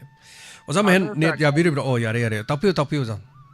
ꯑꯗꯨꯅ ꯁꯥꯔ ꯀꯩꯅꯣꯁꯦ ꯒꯥꯔꯤ ꯊꯧꯕꯁꯤꯗ ꯀꯗꯛ ꯊꯧꯕ ꯌꯥꯗꯦꯕ ꯁꯥꯔ ꯑꯩ ꯎꯔꯦ ꯑꯣꯖꯥ ꯑꯗ ꯑꯩꯅ ꯅꯍꯥꯟ ꯑꯃꯨꯛ ꯊꯧꯕꯥꯜꯐꯥꯎ ꯆꯠꯆꯕꯗꯗꯤ ꯏꯌꯥꯔꯄꯣꯔꯠꯀꯤ ꯄꯨꯂꯤꯁꯀꯤ ꯃꯤ ꯀꯥꯡꯕꯨ ꯈꯔ ꯏꯌꯥꯔꯄꯣꯔꯠ ꯍꯩꯔꯣꯡꯒꯤ ꯖꯒꯥ ꯁ꯭ꯋꯥꯏꯗ ꯂꯩꯕꯒꯤ ꯑꯗꯨꯋꯥꯏꯁꯤꯗ ꯃꯣꯏ ꯏꯌꯥꯔꯄꯣꯔꯠꯀꯤ ꯄꯨꯂꯤꯁ ꯁ꯭ꯇꯦꯁꯟꯒꯤ ꯃꯤ ꯃꯥꯜꯂꯦ ꯑꯗꯣ ꯃꯣꯏ ꯃꯌꯥꯝ ꯊꯣꯛꯑꯒ ꯂꯝꯕꯤꯁꯤꯗ ꯁꯣꯔꯣꯛꯁꯤ ꯂꯩꯈꯣꯝ ꯁꯤꯡꯕ ꯍꯧꯕ ꯑꯗ ꯑꯩꯅ ꯁꯨꯝ ꯈꯟꯖꯕꯁꯤꯗ ꯑꯩꯈꯣꯏꯔꯣꯝꯗ ꯂꯩꯔꯤꯕ ꯄꯨꯂꯤꯁ ꯁ꯭ꯇꯦꯁꯟ ꯅꯣꯡꯄꯣꯛ ꯄꯨꯂꯤꯁ ꯁ꯭ꯇꯦꯁꯟꯒꯤ ꯀꯩꯅꯣ ꯃꯤꯑꯣꯏ ꯈꯔꯒ ꯑꯗꯒꯤ ꯏꯌꯥꯔꯄꯣꯔꯠꯀꯤ ꯄꯨꯂꯤꯁ ꯁ꯭ꯇꯦꯁꯟꯒꯤ ꯃꯤꯑꯣꯏ ꯈꯔꯒ ꯇꯧꯔꯒ ꯈꯨꯠꯁꯝꯅꯔꯒ ꯑꯗꯒꯤ ꯃꯅꯥꯛ ꯑꯅꯛꯄꯗ ꯂꯩꯔꯤꯕ ꯀ꯭ꯂꯕꯀꯤ ꯃꯦꯝꯕꯔ ꯃꯌꯥꯝꯁꯤꯡꯁꯤꯒ ꯇꯧꯔꯒ ꯂꯝꯕꯤ ꯁꯦꯝꯗ꯭ꯔꯒꯗꯤ ꯁꯥꯔ ꯍꯧꯖꯤꯛ ꯅꯣꯡꯃꯛꯇꯤ ꯇꯥꯗ꯭ꯔꯤ ꯑꯗꯨꯕꯨ ꯂꯩꯔꯤꯕ ꯀꯟꯗꯤꯁꯟꯗꯨꯅ ꯃꯔꯝ ꯑꯣꯏꯔꯒ ꯍꯌꯦꯡ ꯅꯣꯡ ꯇꯥꯔꯛꯄ ꯀꯥꯟꯗꯗꯤ ꯁꯥꯔ ꯒꯥꯔꯤ ꯃꯆꯥꯒꯤ ꯊꯧꯕ ꯑꯝꯇ ꯌꯥꯔꯣꯏ ꯑꯦꯛꯁꯤꯗꯦꯟ ꯐꯖꯅ ꯊꯣꯛꯀꯗꯕ ꯃꯥꯜꯂꯦ ꯌꯥꯝ ꯆꯨꯝꯃꯤ ꯑꯣꯖꯥ ꯑꯗꯨꯅ ꯄꯨꯔꯥ ꯂꯝꯕꯤꯁꯤꯗ ꯍꯥꯟꯅ ꯀꯣꯏꯂꯥꯁꯦ ꯃꯁꯛ ꯎꯕ ꯐꯪꯗꯕꯒꯤ ꯐꯤꯕꯝꯗ ꯂꯩꯔꯤꯕ ꯁꯥꯔ ꯂꯩꯈꯣꯝ ꯃꯌꯥꯝꯁꯤꯡ ꯑꯗꯨꯝ ꯅꯣꯡ ꯑꯃꯨꯛ ꯇꯥꯔꯛꯄ ꯇꯥꯔꯒꯗꯤ ꯅꯥꯟꯗꯅ ꯑꯩꯈꯣꯏꯒꯤ ꯆꯀꯥꯒ ꯈꯔ ꯒꯨꯂꯤ ꯈꯔ ꯅꯥꯇꯩ ꯆꯥꯗꯕ ꯒꯥꯔꯤ ꯑꯣꯏꯔꯗꯤ ꯁꯤꯠꯇꯅ ꯌꯥꯝꯅ ꯃꯑꯣꯡ ꯃꯔꯤꯟ ꯇꯥꯏꯗꯕ ꯑꯁꯤ ꯑꯅꯥꯎ ꯐꯥꯎꯕ ꯊꯣꯛꯂꯛꯄ ꯌꯥꯕꯒꯤ ꯀꯟꯗꯤꯁꯟ ꯑꯣꯏꯔꯛꯀꯗ꯭ꯔꯥ ꯍꯥꯏꯕꯒꯤ ꯌꯥꯝꯅ ꯅꯨꯡꯉꯥꯏꯖꯗꯕ ꯃꯑꯣꯡꯗꯣ ꯎꯖꯔꯨꯕ ꯃꯇꯝꯗ ꯁꯥꯔ ꯑꯩꯅ ꯁꯨꯝ ꯁꯥꯔꯗ ꯇꯝꯖꯅꯤꯡꯗꯅ ꯁꯥꯔ ꯌꯥꯝ ꯅꯨꯡꯉꯥꯏꯖꯩ ꯑꯣꯖꯥ ꯃꯍꯦꯟꯗ꯭ꯔ ꯑꯩ ꯁꯣꯁꯤꯌꯦꯜ ꯃꯦꯗꯤꯌꯥꯗꯁꯨ ꯎꯖꯔꯦ ꯑꯗꯨꯒ ꯑꯩꯈꯣꯏꯅꯁꯨ ꯆꯠꯄ ꯂꯝꯕꯤ ꯑꯣꯏꯕꯅꯤꯅ ꯑꯩ ꯈꯟꯖꯔꯤꯅꯦ ꯑꯁꯤꯗꯤ ꯃꯊꯪ ꯆꯠꯂꯗꯤ ꯋꯥꯍꯣꯡꯗ ꯁꯣꯝ ꯆꯠ ꯌꯥꯄꯣꯟꯇ꯭ꯔꯦꯀꯣ ꯃꯊꯪꯁꯤ ꯆꯔꯥꯡꯄꯥꯠꯇ ꯑꯣꯏꯅ ꯆꯠꯂꯒꯦꯒ ꯈꯜꯂꯦ ꯂꯝꯕꯤꯗꯨ ꯌꯥꯗ꯭ꯔꯦ ꯍꯥꯏꯇꯥꯔꯦ ꯂꯩꯈꯣꯝ ꯃꯌꯥꯝꯁꯤꯅ ꯑꯗꯨꯕꯨ ꯃꯐꯝ ꯈꯔꯗ ꯍꯥꯏꯇꯥꯔꯦ ꯑꯩꯈꯣꯏꯒꯤꯁꯨ ꯁꯤꯗꯒꯤ ꯈꯣꯡꯖꯣꯝꯗꯒꯤꯅ ꯋꯥꯡꯖꯤꯡ ꯐꯥꯎꯕꯒꯤ ꯃꯔꯛꯀꯤ ꯂꯝꯕꯤ ꯃꯇꯥꯏꯁꯤꯡꯗ ꯂꯩꯈꯣꯝꯁꯤ ꯍꯧꯖꯤꯛꯁꯦ ꯄꯩꯔꯒ ꯂꯩ ꯑꯗꯣ ꯂꯝꯕꯤꯁꯦ ꯄꯥꯛꯃꯟꯕꯒꯤ ꯂꯩꯈꯣꯝꯒꯤ ꯂꯝꯕꯤ ꯑꯃ ꯂꯩꯈꯣꯝ ꯇꯩꯗꯕ ꯂꯝꯕꯤ ꯑꯃꯅ ꯑꯅꯤ ꯁꯨꯔꯦ ꯍꯥꯏꯇꯥꯔꯦ ꯂꯝꯕꯤꯁꯦ ꯄꯥꯛꯄꯒꯤꯅꯤ अदुबु गाड़ी मचा थौब मीसिंगनदि मताई थौरकनी अचौबन अफबद थौगिनी मचा थौरिबजिंग गाड़ी सोइदन सिटकनी मसीसु खुदोंग चादब मनि हाइतर ओजा महेन अदुना लौ सिंगुबगी लमदमदा लेरुबा अदुगे इंजिन लेबा पुखलगा लंबीदा अवाबा थोलिबा सिगिदि माइकई खुदिमक्ता हाइतारे थोई मसी करमना सॉल्व तौगदबनो अवाबा म हुजिकसु दुम ओइरि हाइतारे थागचरि ओजा महेन चरोगा बिरकपा बेमेम Thongam पुनिंगी वारोल ngsidegi toloni habdu pakhallena tapire sum call tawruktabadugi sum hairi janida adai kesu nate hello minga model from IBC good afternoon sir one tawjire ba sir dobo khurajam pishamdagi sir osada tapiyo ngasigi puningi warol sir na ngasai su haibi ge ba sir hojiksu pagi phal manung amadi akoi be sir wari pagi wa waina khanari ba sir pagi pre board amadi sir pagi pre council gi sir sigi exam chida sir pagi school kharana sir mind to bana pagi na sa si andaki school sina mark sole aduna pagi noigi board tamatang final gi koi mind to thaba ya ba bikala roi fail na bikala ni ga haira sir pagi paisa ga sir negotiate to gi haiba process sir masi yam chumbo wa ne ba sir masi Impal manung gi adam school English school singi class 10 singi ga uju pre board loina gi ba yaure pre board council pre council sir masi tawri ba sir aduna masi am lan da khongthang ne masi ga mena yeng chelo ba magi mathok tai hoi satra organization na budi sir yeng budi yeng chili hai bu sir to gi pre board pre council ga hai bidi sir ko gi final exam gi sir rehearsal gumne ba masih ida kitang solak pa subject sing du sir thani hum wali bani na final se masih ge pick up to na ba sige ason ba subject sing du pick up to hum na bidang ta moina trial na torok pa adu gumba exam ne ba adu sige khudong cha ba lawro ga sir moina parents sing si kawra ga sir huge amount da sir nang ina sa se metric so mai to final exam da thaba yaroi koi pre board fail or mi sige report lang khrani ka haira ga sir du mama pa oi ba sing san ti masa do final exam pham ba yaroi khan ba da gi pesa nung sa sir pa ki thina da sir mai to school da pina ba ga chi yam na ka yaure ga na sir sum ta da ba ma si yam na fatta ba kong khang ni English school sing na to ri ba mo sing se sir mo na tong ba ngak to ina to ba adu gi mau ta sir adu so ku di mark soliba parents sing do ko bi daga nang ina sa se sum subject si da soire mathematics da soire English da soire do ga di ekoi school da smai na posting am to dori ahong ba man da school yo za sing na to ra smai na to dori ka hai ba school suggestion lum da oina sir lak bi daga di fa ba sir adu na ta ba sir demand gum bi type adu na school sing na sir any free da bu oiro sir uniform da bu oiro mo na tong ba sum to ba mai ga ni se ga me na yeng sing da ne maram di English school se hangom tem da sir ga me da gi registration number ma lowri ne ba sir aduna ga me na ma si adigi samna hai da sir koi gi hapta ma da sir koi gi uniform nam ta hai re sir koi gi tai pun da gi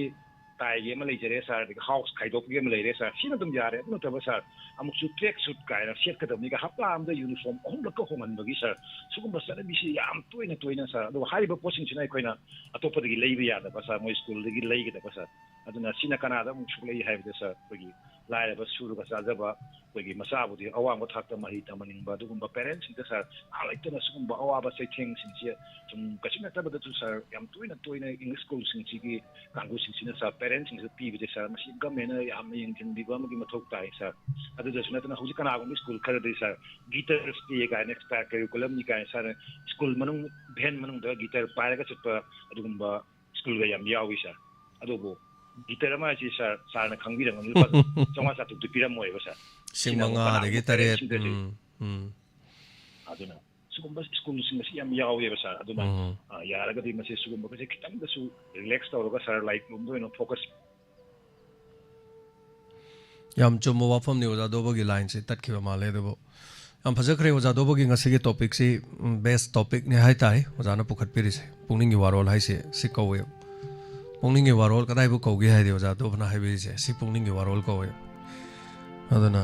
sumaina pungning gi warol hai bi da kaim kai de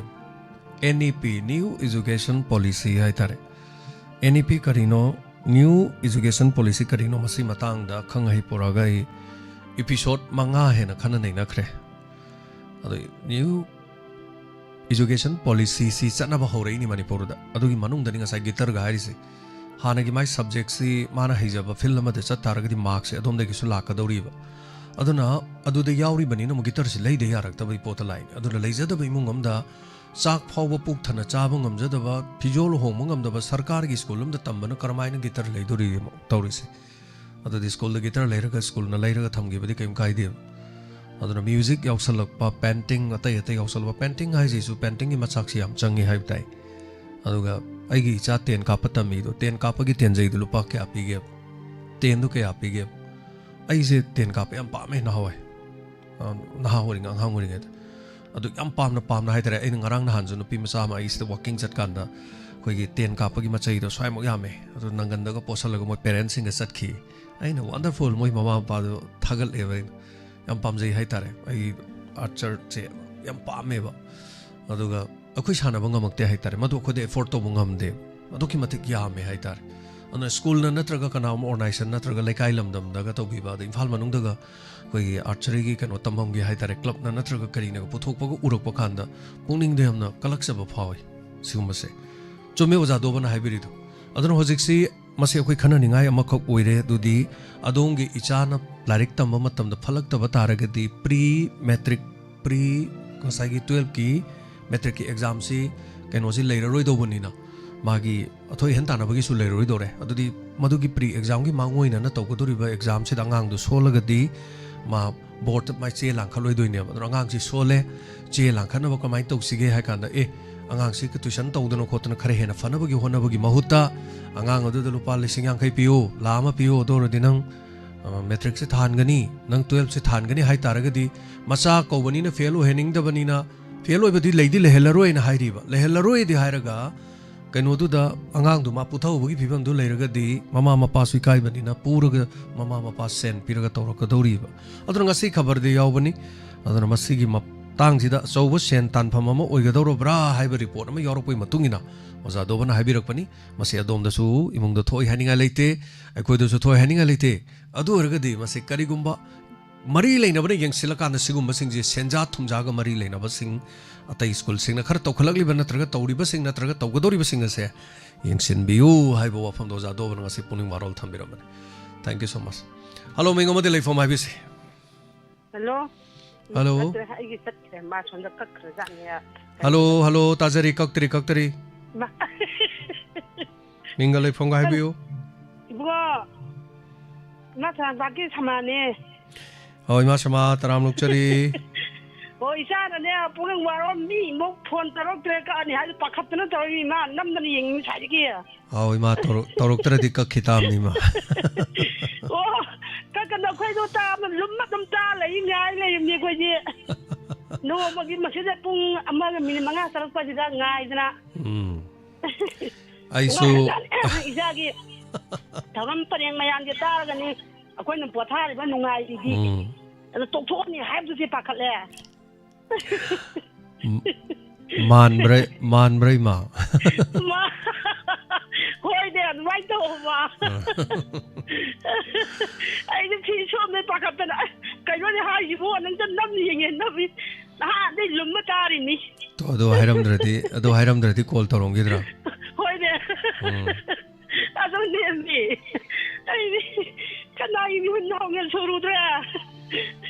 Tahu dah tarok terdi tu kitab ni tu ni. Dah doktor pun nama saya mau je dong nungai dah. Kali hari hanya hajung kang je. Kau tu kan ulip kan u. Yang call tarok terus ni phone tu thamaga kamera se tarok khadang me laga semai tarok tu hanya yang lagi dah. Ay sunga sai gi thorom si tau doi ne na ayuk te gi changan charim ni adagi iru lu ja thoga phijon je sel ga puning warol tau doi ne muktan lei ne do kol torok te di pedaro ni ay phamma ga no fe tor som lai ta ni jadi adom yeng lai mi da phone tok ko ba ni oh cha na to loi na man khoi na kana ipung warol adagi crime report Hawaii hanselak pun nak kiam nuk sikiam pasai. Lagi istri saya hanagi na Hawaii arun bahai bulan ni kedua nang na. Dok kita na tahu dok nang cari ni ada macam tahu dok nak pakai tu. Ipas tu bayi mana tahu je kata ini amma muksa, kau je kau mai wei le je dah harau dah. Oh yang mana ada mayang ni na. Tabak je lihat anu nang pun si cepat namai pak pada isai kau buat tu. Paksa ge hana ta ka chari. Kanu ya kanu. ꯊꯝꯃꯒꯦ ꯃꯌꯥꯝꯒꯤ ꯑꯃꯨꯛ ꯀꯩꯅꯣ ꯇꯧꯒꯦ ꯐꯅꯤ ꯐꯅꯤ ꯃꯥ ꯊꯥꯒꯠꯆꯔꯤ ꯃꯌꯥꯝꯒꯤ ꯊꯧꯒꯜ ꯇꯧꯖꯕ ꯃꯌꯥꯝꯗ ꯊꯧꯔꯝ ꯊꯥꯔꯒ ꯅꯨꯡꯉꯥꯏꯖꯕ ꯍꯥꯏꯕ ꯇꯥꯔꯦ ꯑꯩꯈꯣꯏ ꯊꯧꯁꯦ ꯃꯤꯒꯤꯅ ꯑꯌꯨꯛ ꯉꯟꯇꯥ ꯍꯧꯒꯠꯂꯒ ꯀꯗꯥꯏꯗꯅ ꯊꯕꯛ ꯆꯠꯄꯅꯤꯗꯣ ꯑꯩꯈꯣꯏꯒꯤꯅ ꯑꯌꯨꯛꯇꯒꯤ ꯉꯁꯤ ꯀꯔꯤ ꯊꯧꯔꯝ ꯇꯧꯔꯤꯕ ꯊꯧꯔꯝꯁꯤꯡꯁꯤꯗ ꯈꯔ ꯁꯦꯝꯗꯣꯛꯄ ꯈꯔ ꯐꯖꯍꯟꯕ ꯀꯔꯤ ꯇꯧꯁꯤꯒꯦ ꯄꯨꯛꯅꯤꯡ ꯋꯥꯔꯣꯟꯗ ꯀꯔꯤ ꯍꯥꯏꯁꯤꯒꯦ ꯀꯣ ꯁꯨꯃꯥꯏꯅ ꯈꯟꯗꯅ ꯍꯥꯏꯇꯥꯔꯦ ꯊꯥꯒꯠꯆꯔꯤ ꯏꯃꯥ ꯃꯤ ꯃꯌꯥꯝ ꯑꯃ ꯏꯃꯥꯒꯨꯝꯕ ꯃꯌꯥꯝ ꯑꯁꯣꯟꯕ ꯃꯌꯥꯝ ꯑꯃ ꯂꯣꯏꯅ ꯇꯥꯔꯤ ꯑꯦꯕ꯭ꯔꯤꯊꯤꯡ ꯂꯣꯏꯅ ꯈꯪꯖꯩ ꯑꯗꯨꯒ ꯊꯧꯔꯝꯗꯨꯗ ꯁꯨꯝ ꯀꯣꯜ ꯂꯠꯄꯗꯣ ꯑꯗꯨꯒꯤ ꯇꯧꯖꯕꯅꯤꯗ ꯊꯥꯒꯠꯆꯔꯤ ꯀꯣꯜ ꯂꯥꯛꯇ꯭ꯔ ꯏꯁꯩ ꯑꯃꯃꯝ ꯊꯥꯔ ꯐꯝꯃ ꯂꯩꯔ ꯂꯣꯏꯔꯦ ꯀꯣꯃꯦꯟ ꯄꯥꯔ ꯂꯩꯔ ꯂꯣꯏꯔꯦ ꯑꯩꯒꯤ ꯊꯧꯔꯝꯗꯨꯃꯗꯤ ꯇꯧꯗ ꯌꯥꯗꯕꯅꯤꯅ ꯍꯥꯏꯇꯥꯔꯦ ꯑꯗꯨꯝ ꯄꯨꯡ ꯑꯃ ꯐꯥꯅꯕ ꯑꯗꯨꯝ ꯇꯧꯔ ꯂꯣꯏꯔꯦ ꯊꯥꯒꯠꯆꯔꯤ ꯏꯃꯥ ꯊꯦꯡꯛ ꯌꯨ ꯁꯣ ꯃꯆ ꯑꯗꯨꯒ ꯁꯔꯨꯛ ꯌꯥꯕꯤꯔꯛꯄ ꯁꯤꯒꯤꯗꯃꯛ ꯊꯥꯒꯠꯆꯔꯤ ꯑꯣꯖꯥ ꯖꯌꯦꯟꯇ ꯀꯨꯃꯥꯔ ꯄꯨꯛꯅꯤꯡ ꯋꯥꯔꯣꯟ ꯇꯣꯛꯄꯤꯒꯅꯣ ꯍꯧꯖꯤꯛ ꯈꯥꯡꯉꯝꯗ꯭ꯔꯦ ꯃꯌꯥꯝꯁꯦ ꯄꯨꯛꯅꯤꯡ ꯋꯥꯔꯣꯟ ꯇꯣꯛꯀꯅꯣ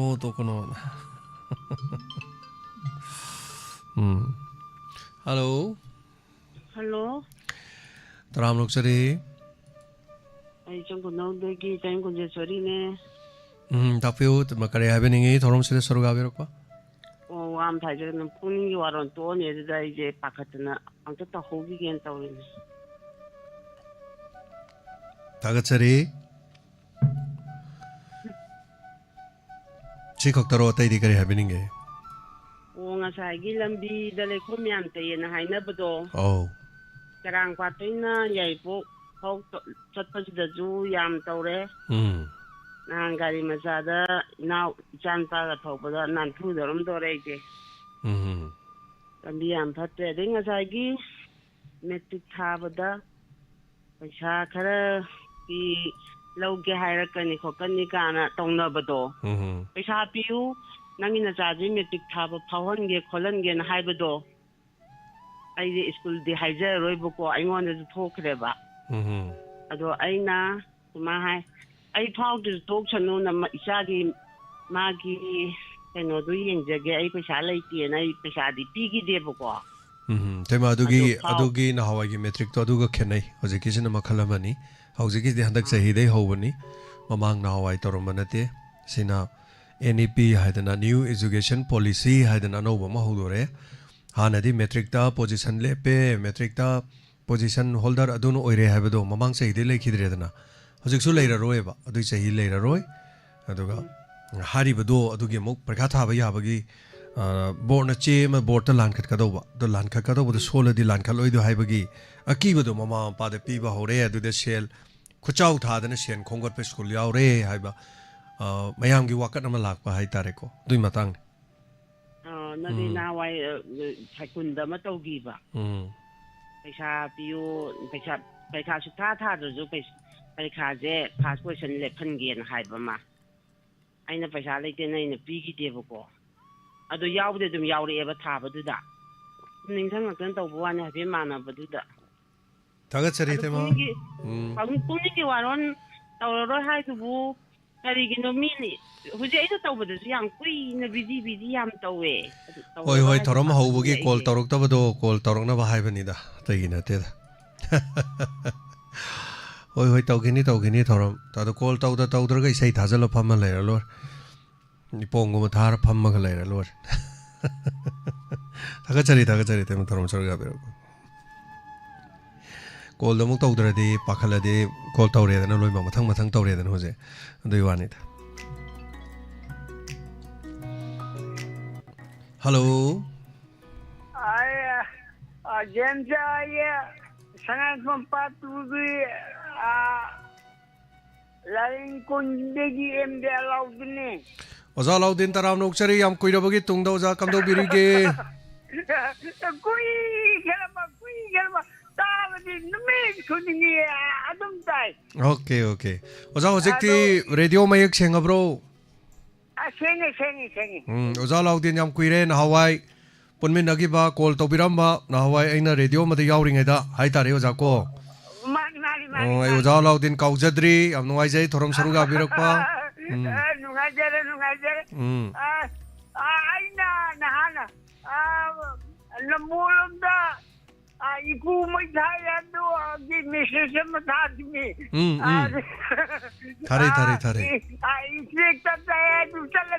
फाहलू ꯂꯥꯛꯅ ꯄꯤꯌꯣꯅ ꯏꯟꯁꯄꯦꯛꯇꯔ ꯇꯦ ꯑꯩꯅ ꯐꯥꯍꯜꯂꯨ ꯍꯥꯏꯔꯛꯄꯗꯣ ꯑꯣꯖꯥꯅ ꯑꯩꯉꯣꯟꯗꯕꯨ ꯑꯌꯥꯕ ꯄꯤꯔꯗꯤ ꯍꯧꯖꯤꯛꯁꯨ ꯑꯩꯉꯣꯟꯗꯕꯨ ꯑꯌꯥꯕ ꯄꯤꯔꯗꯤ ꯑꯩꯗꯤ ꯐꯥꯅꯤ ꯑꯗꯨꯝ ꯍꯣꯏꯅꯦ ꯁꯤ ꯅꯨꯡꯉꯥꯏꯅ ꯍꯥꯏꯗꯤ ꯂꯣꯏꯅꯃꯛ ꯊꯧꯔꯝ ꯄꯨꯝꯅꯃꯛ ꯇꯥꯕ ꯅꯨꯡꯉꯥꯏꯖꯩ ꯊꯥꯒꯠꯆꯔꯤ ꯑꯣꯖꯥ ꯂꯥꯎꯗꯦꯟ ꯑꯣꯖꯥ ꯆꯍꯤ ꯀꯌꯥ ꯁꯨꯕꯤꯔꯒꯦ ꯑꯩ 84 ꯑꯣꯍꯣ ꯑꯣꯖꯥ ꯑꯗꯨꯝ ꯆꯠꯄ ꯈꯣꯠꯄ ꯑꯗꯨꯝ ꯄꯥꯡꯒꯟ ꯀꯜꯂꯤꯕ꯭ꯔꯣ ꯀꯃꯥꯏꯅ ꯇꯧꯕꯤꯔꯤꯒꯦ ꯉꯝꯃꯤ ꯌꯥꯝ ꯁꯥꯡꯅ ꯄꯨꯟꯁꯤꯕꯤꯀꯣ ꯑꯣꯖꯥ ꯑꯂꯥꯒꯤ ꯊꯧꯖꯥꯟꯗꯒꯤ ꯃꯄꯨꯒꯤ ꯑꯂꯥꯒꯤ ꯊꯧꯖꯥꯟꯗꯒꯤ ꯌꯥꯝꯅ ꯅꯨꯡꯉꯥꯏꯅ ꯂꯩꯕꯤꯈꯣ ꯍꯣꯏ ꯐꯔꯤ ꯊꯥꯒꯠꯆꯔꯤ ꯅꯈꯣꯏ ꯈ꯭ꯋꯥꯏꯒꯤ ꯀꯤꯔꯄꯥꯗꯒꯤ ꯈꯔ ꯂꯩꯈꯤꯒꯦ ꯐꯅꯤ ꯑꯣꯖꯥ ꯊꯦꯡꯛ ꯌꯨ ꯊꯥꯒꯠꯆꯔꯤ ꯐꯔꯤ ꯊꯝꯖꯔꯒꯦ ꯊꯦꯡꯛ ꯌꯨ ꯃꯥꯡꯗ ꯎꯕꯤꯔꯤꯕꯁꯤ ꯍꯟꯗꯛꯀꯤ ꯑꯃꯨꯛ ꯐꯧꯕꯩ ꯃꯩ ꯊꯥꯗꯣꯛꯄꯤꯔꯝꯕꯗꯨꯅꯤ ꯂꯧ ꯌꯩꯅꯕ ꯄꯩꯗꯨꯅ ꯊꯝꯕ ꯐꯧꯕꯩ ꯃꯩ ꯁꯛꯈꯪꯗꯕꯁꯤꯡꯅ ꯊꯥꯗꯣꯛꯂꯝꯕ ꯁꯦꯡꯃꯥꯏ ꯄꯨꯂꯤꯁ ꯁ꯭ꯇꯦꯁꯟꯒꯤ ꯃꯅꯨꯡ ꯆꯟꯅ ꯂꯩꯕ ꯑꯗꯨꯒ ꯏꯆꯨꯝ ꯂꯥꯏꯔꯦꯝꯕꯤꯒꯤ ꯃꯅꯨꯡ ꯂꯧꯕꯨꯛꯇ ꯉꯔꯥꯡ ꯂꯧ ꯌꯩꯅꯅꯕ ꯅꯍꯥꯟ ꯂꯧ ꯌꯩꯅꯅꯕ ꯄꯩꯔꯒ ꯊꯅꯝꯕꯅꯤ ꯁꯛꯈꯪꯗꯕꯁꯤꯡꯅ ꯃꯩ ꯊꯥꯗꯣꯛꯄꯤꯔꯝꯕꯅꯤ ꯂꯥꯏꯕꯛ ꯊꯤꯕ ꯊꯧꯗꯣꯛ ꯑꯁꯤ ꯅꯍꯥꯟ ꯊꯣꯛꯈꯤꯕꯅꯤ ꯂꯧ ꯑꯁꯤꯒꯤ ꯃꯄꯨꯅ ꯂꯣꯏꯇꯥꯡ ꯂꯩꯀꯤꯟ ꯊꯕꯤꯗꯒꯤ ꯅꯣꯡꯃꯥꯏꯊꯦꯝ ꯗꯦꯕ ꯀꯧꯏ ꯆꯍꯤ 85 ꯁꯨꯔꯦ ꯑꯄꯣꯛꯄ ꯅꯣꯡꯃꯥꯏꯊꯦꯝ ꯏꯟꯗ꯭ꯔꯖꯤꯠ ꯀꯧꯏ ꯀꯅꯥꯅ ꯀꯔꯤ ꯃꯔꯝꯒꯤꯗꯃꯛ ꯃꯩ ꯊꯥꯗꯣꯛꯂꯝꯕꯅꯣ ꯍꯥꯏꯕ ꯈꯪꯗꯦ ꯁꯤ ꯂꯧꯄꯨꯁꯤꯅ ꯃꯥꯒꯤ ꯐꯧ ꯂꯧ ꯂꯧꯔꯥ ꯑꯃꯒꯤ ꯁꯤꯒꯤ ꯐꯧꯁꯤ ꯃꯩ ꯆꯥꯈ꯭ꯔꯒ ꯃꯃꯥꯡꯗ ꯂꯦꯞꯄꯁꯤ ꯀꯌꯥꯝ ꯅꯨꯡꯉꯥꯏꯔꯝꯃꯣꯏ ꯑꯗꯨꯅ ꯄꯦꯟꯗꯦ ꯄꯨꯝꯅꯃꯛꯁꯦ ꯍꯥꯏꯕ ꯇꯥꯏ ꯑꯗꯨꯅ ꯅꯍꯥꯟꯁꯨ ꯇꯦꯟꯗꯣꯡ ꯌꯥꯡꯗ ꯑꯃ ꯃꯩ ꯊꯥꯗꯣꯛꯈꯤꯕꯗꯣ ꯃꯄꯨꯗꯨꯅ ꯁꯤꯗ ꯀꯞꯄꯅꯤ ꯑꯩ ꯃꯄꯨꯗꯨꯒꯤ ꯃꯇꯦꯡ ꯈꯖꯤꯛꯇꯪ ꯄꯥꯡꯖꯒꯦꯅ ꯈꯟꯈꯤꯕ ꯂꯩꯈꯤ ꯑꯗꯣ ꯑꯩ इंटरनेट हेक याबगा हाइतारे करिगुम खरदंग ओरसु यामसु यामदरसु को लिसिंग मंगादंग ओरसु इमुंगदुगी फौ खितंग वानबा यामबे यामदबा इ पांगुनेना अइना लेपचखिबनी अइ सोयदना पांगदि पांगनी अदन इंटरनेट थिंगबिरी मखातानसु थिंगबिरखिनी खले खितंग यारकपगा हाइतारे इंटरनेट से यारकपगा खुदोंग चाबद लौजगे अन अखोगी सो रेवेन्यू लेजदबा हाइबे तारे इंटरनेट अखोगी हंदकसु अंगांगसिंगी थागी तोलो पीबा फावद बेरा कहले हाइतारे अखोइदा अन अखोइ इंटरनेट की तांजबे हिंजबनिना अदो साउनिंगा लेते लेबा कोइना थिंगबनिना करी हाइरुनिको अदो मयाम करी फावबी मै थाबा मियोइसि माइ थोंगजे ओ करी फावबी यंबि सिबु मै थारिबा मिसिंदो नुवाय याफबा मी मपन सिदा ओइदा बोइसनु अदुगा करी हाइतारे मपुना मखोइबु चराक पीबी बोइसनु हेलो सारो आनो नतरी कोनन खुरुमजरी मिंग लेफम हाइबिउ हेलो थारे खामो मरांग परे दै बिजारासनि कौए ओ यामना कुइरे थोरम सरुगा बिरक्ता बाते एते थोरम द सरुगा बिरि ब्रो एते थोरम दे सा याबदि यादेरा दुम खुदों चादबा ओ तादि ताबि ब्रो साबदि ओहों रिदो नत्रदि अते याम त तादे उन्थोकपनी तको अदुदि फरेने थोरम सरुगा बिरक्पदो इसल करी नो हाबिनिंग बा हाबिउने साइना हाइजनिंगदि अकोइ निने खक लैबको निने खुमदन बि कौबम लैबा लैबदो मान साना हजि पुंगिंग ओरन तौररो हाइबदा माजे एकता हजि वान थथोकि रे वान थरिदना माइ पेमा वान थथोकरबा वान थथोकि जने इसिं थानारे करिगिनो ने नि माइ पेमा तौनी पुंगिंग ओरन के लोइरगा चाक मारी साइ अदु नत्रदि पुंगिंग ओरो लादि मा चाक तो मुन्ना ताबम खंगदे लोइरा कांद साइबा खोइ नि इहे फागी तौबने हायो फागी तौबने नमता हाबियो हाइगे सा थागचरी विद्यालक्ष्मी आई नखोगी केनोदा खांबोक पल्ली मोरांग पल्ली दai लामी खोगी ISS साउंड लेबदुगी परिंग द लेब्रो युम ओ ISS साउंड गी द लामी आई को एनीवे ISS साउंड गी मुंग मनो खोइति न जबा हाइ तारे थागचरी मामा सिंह ने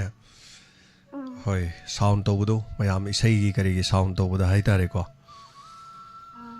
एनीवे विद्यालक्ष्मी हुजिगी अमा नोइ इने मवान दे याबदो कॉल तौरकनबाना इना हाइजन बने न खरा हाइबिउ को हाइजेगी सर होय होय अदुदि वाफम सिना लोरबरा तै करी हाबिनिंगी 좀 로셔라게 사. 타가처리 ꯌꯥꯝ ꯅꯨꯡꯉꯥꯏꯖꯔꯦ ꯁꯔꯨꯛ ꯌꯥꯕꯤꯔꯛꯄ ꯑꯗꯨꯅ ꯐꯥꯒꯤ ꯇꯧꯕꯗ ꯋꯥꯟꯗꯕ ꯌꯥꯎꯔꯦ ꯍꯥꯏꯁꯦ ꯃꯌꯥꯝꯅ ꯊꯋꯥꯏ ꯇꯥꯅ ꯇꯥꯕꯤꯕ ꯊꯧꯔꯝꯁꯤꯕꯨ ꯅꯨꯡꯁꯤꯕꯤꯕ ꯍꯥꯏꯇꯥꯔꯦꯀꯣ ꯑꯗꯨꯅꯅꯤ ꯑꯗꯨꯅ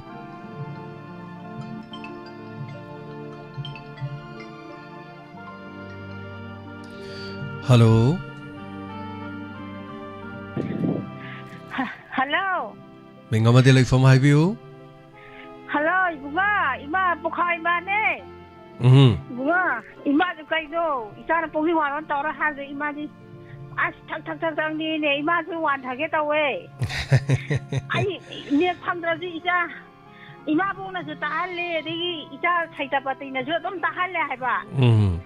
아주 이마도 좀 따져야 해봐 까리기 아주 또어디 가만히 떠도이봐 거기 가만히 행도이봐 또이 마 또 ꯑꯩ ꯊꯟꯗ ꯐꯝꯃꯒ ꯅꯣꯛꯑꯒ ꯑꯗꯨꯝ ꯌꯦꯡꯉ ꯂꯩꯒꯦ ꯑꯗꯨꯝ ꯊꯣꯛꯑꯒ ꯈꯗꯥꯡ ꯃꯦꯜꯂꯒ 와 ꯇꯣꯛꯄꯤꯒꯅꯣ ꯑꯗꯨ ꯉꯁꯥꯏꯗꯩ ꯇꯧꯔꯤꯁꯦ ꯃꯤ ꯇꯧꯔꯛꯇꯦ ꯍꯥꯏꯗꯣ ꯏꯃꯥꯗꯤ ꯁꯨꯐꯪꯁꯨ ꯐꯪꯗꯦ ꯅꯝꯃꯤ ꯉꯁꯥꯏꯗꯩ ꯅꯝꯕꯁꯦ ꯍꯣꯏ ꯀꯣꯜ ꯕꯤꯖꯤ ꯂꯩꯕ ꯃꯌꯥꯝꯁꯦ ꯍꯧꯕꯒꯤ ꯐꯪꯖꯟꯅꯕ ꯖꯥꯠꯅꯤꯗ ꯑꯗꯨꯅꯅꯤ ꯍꯣꯏ ꯏꯕꯨꯡꯉꯣ ꯇꯣꯛꯄꯤꯒꯅꯣ ꯇꯥꯕꯁꯨ ꯍꯧꯍꯜꯂꯝꯒꯨꯝ ꯇꯧ ꯑꯗꯨ ꯇꯣꯛꯈ꯭ꯔꯗꯤ ꯀꯃꯥꯏꯅ ꯇꯧꯗꯣꯏꯕ ꯀꯩꯁꯨ ꯇꯧꯔꯣꯏ ꯏꯃꯥ ꯑꯗꯨ ꯋꯥꯗꯣ ꯇꯣꯛꯑꯁꯦ ꯑꯗꯨ ꯀꯩꯅꯣ ꯇꯧꯔꯣꯅꯨ ꯏꯃꯥ ꯐꯥꯒꯤ ꯇꯧꯕꯅꯦ ꯍꯥꯏꯕ ꯏꯃꯥ ꯀꯣ ꯌꯥꯔꯦ ꯑꯗꯨꯗ ꯇꯣꯄꯤꯛꯇꯣ ꯍꯟꯖꯜꯂꯒꯨꯝꯁꯦꯕ ꯏꯃꯥ ꯀꯣ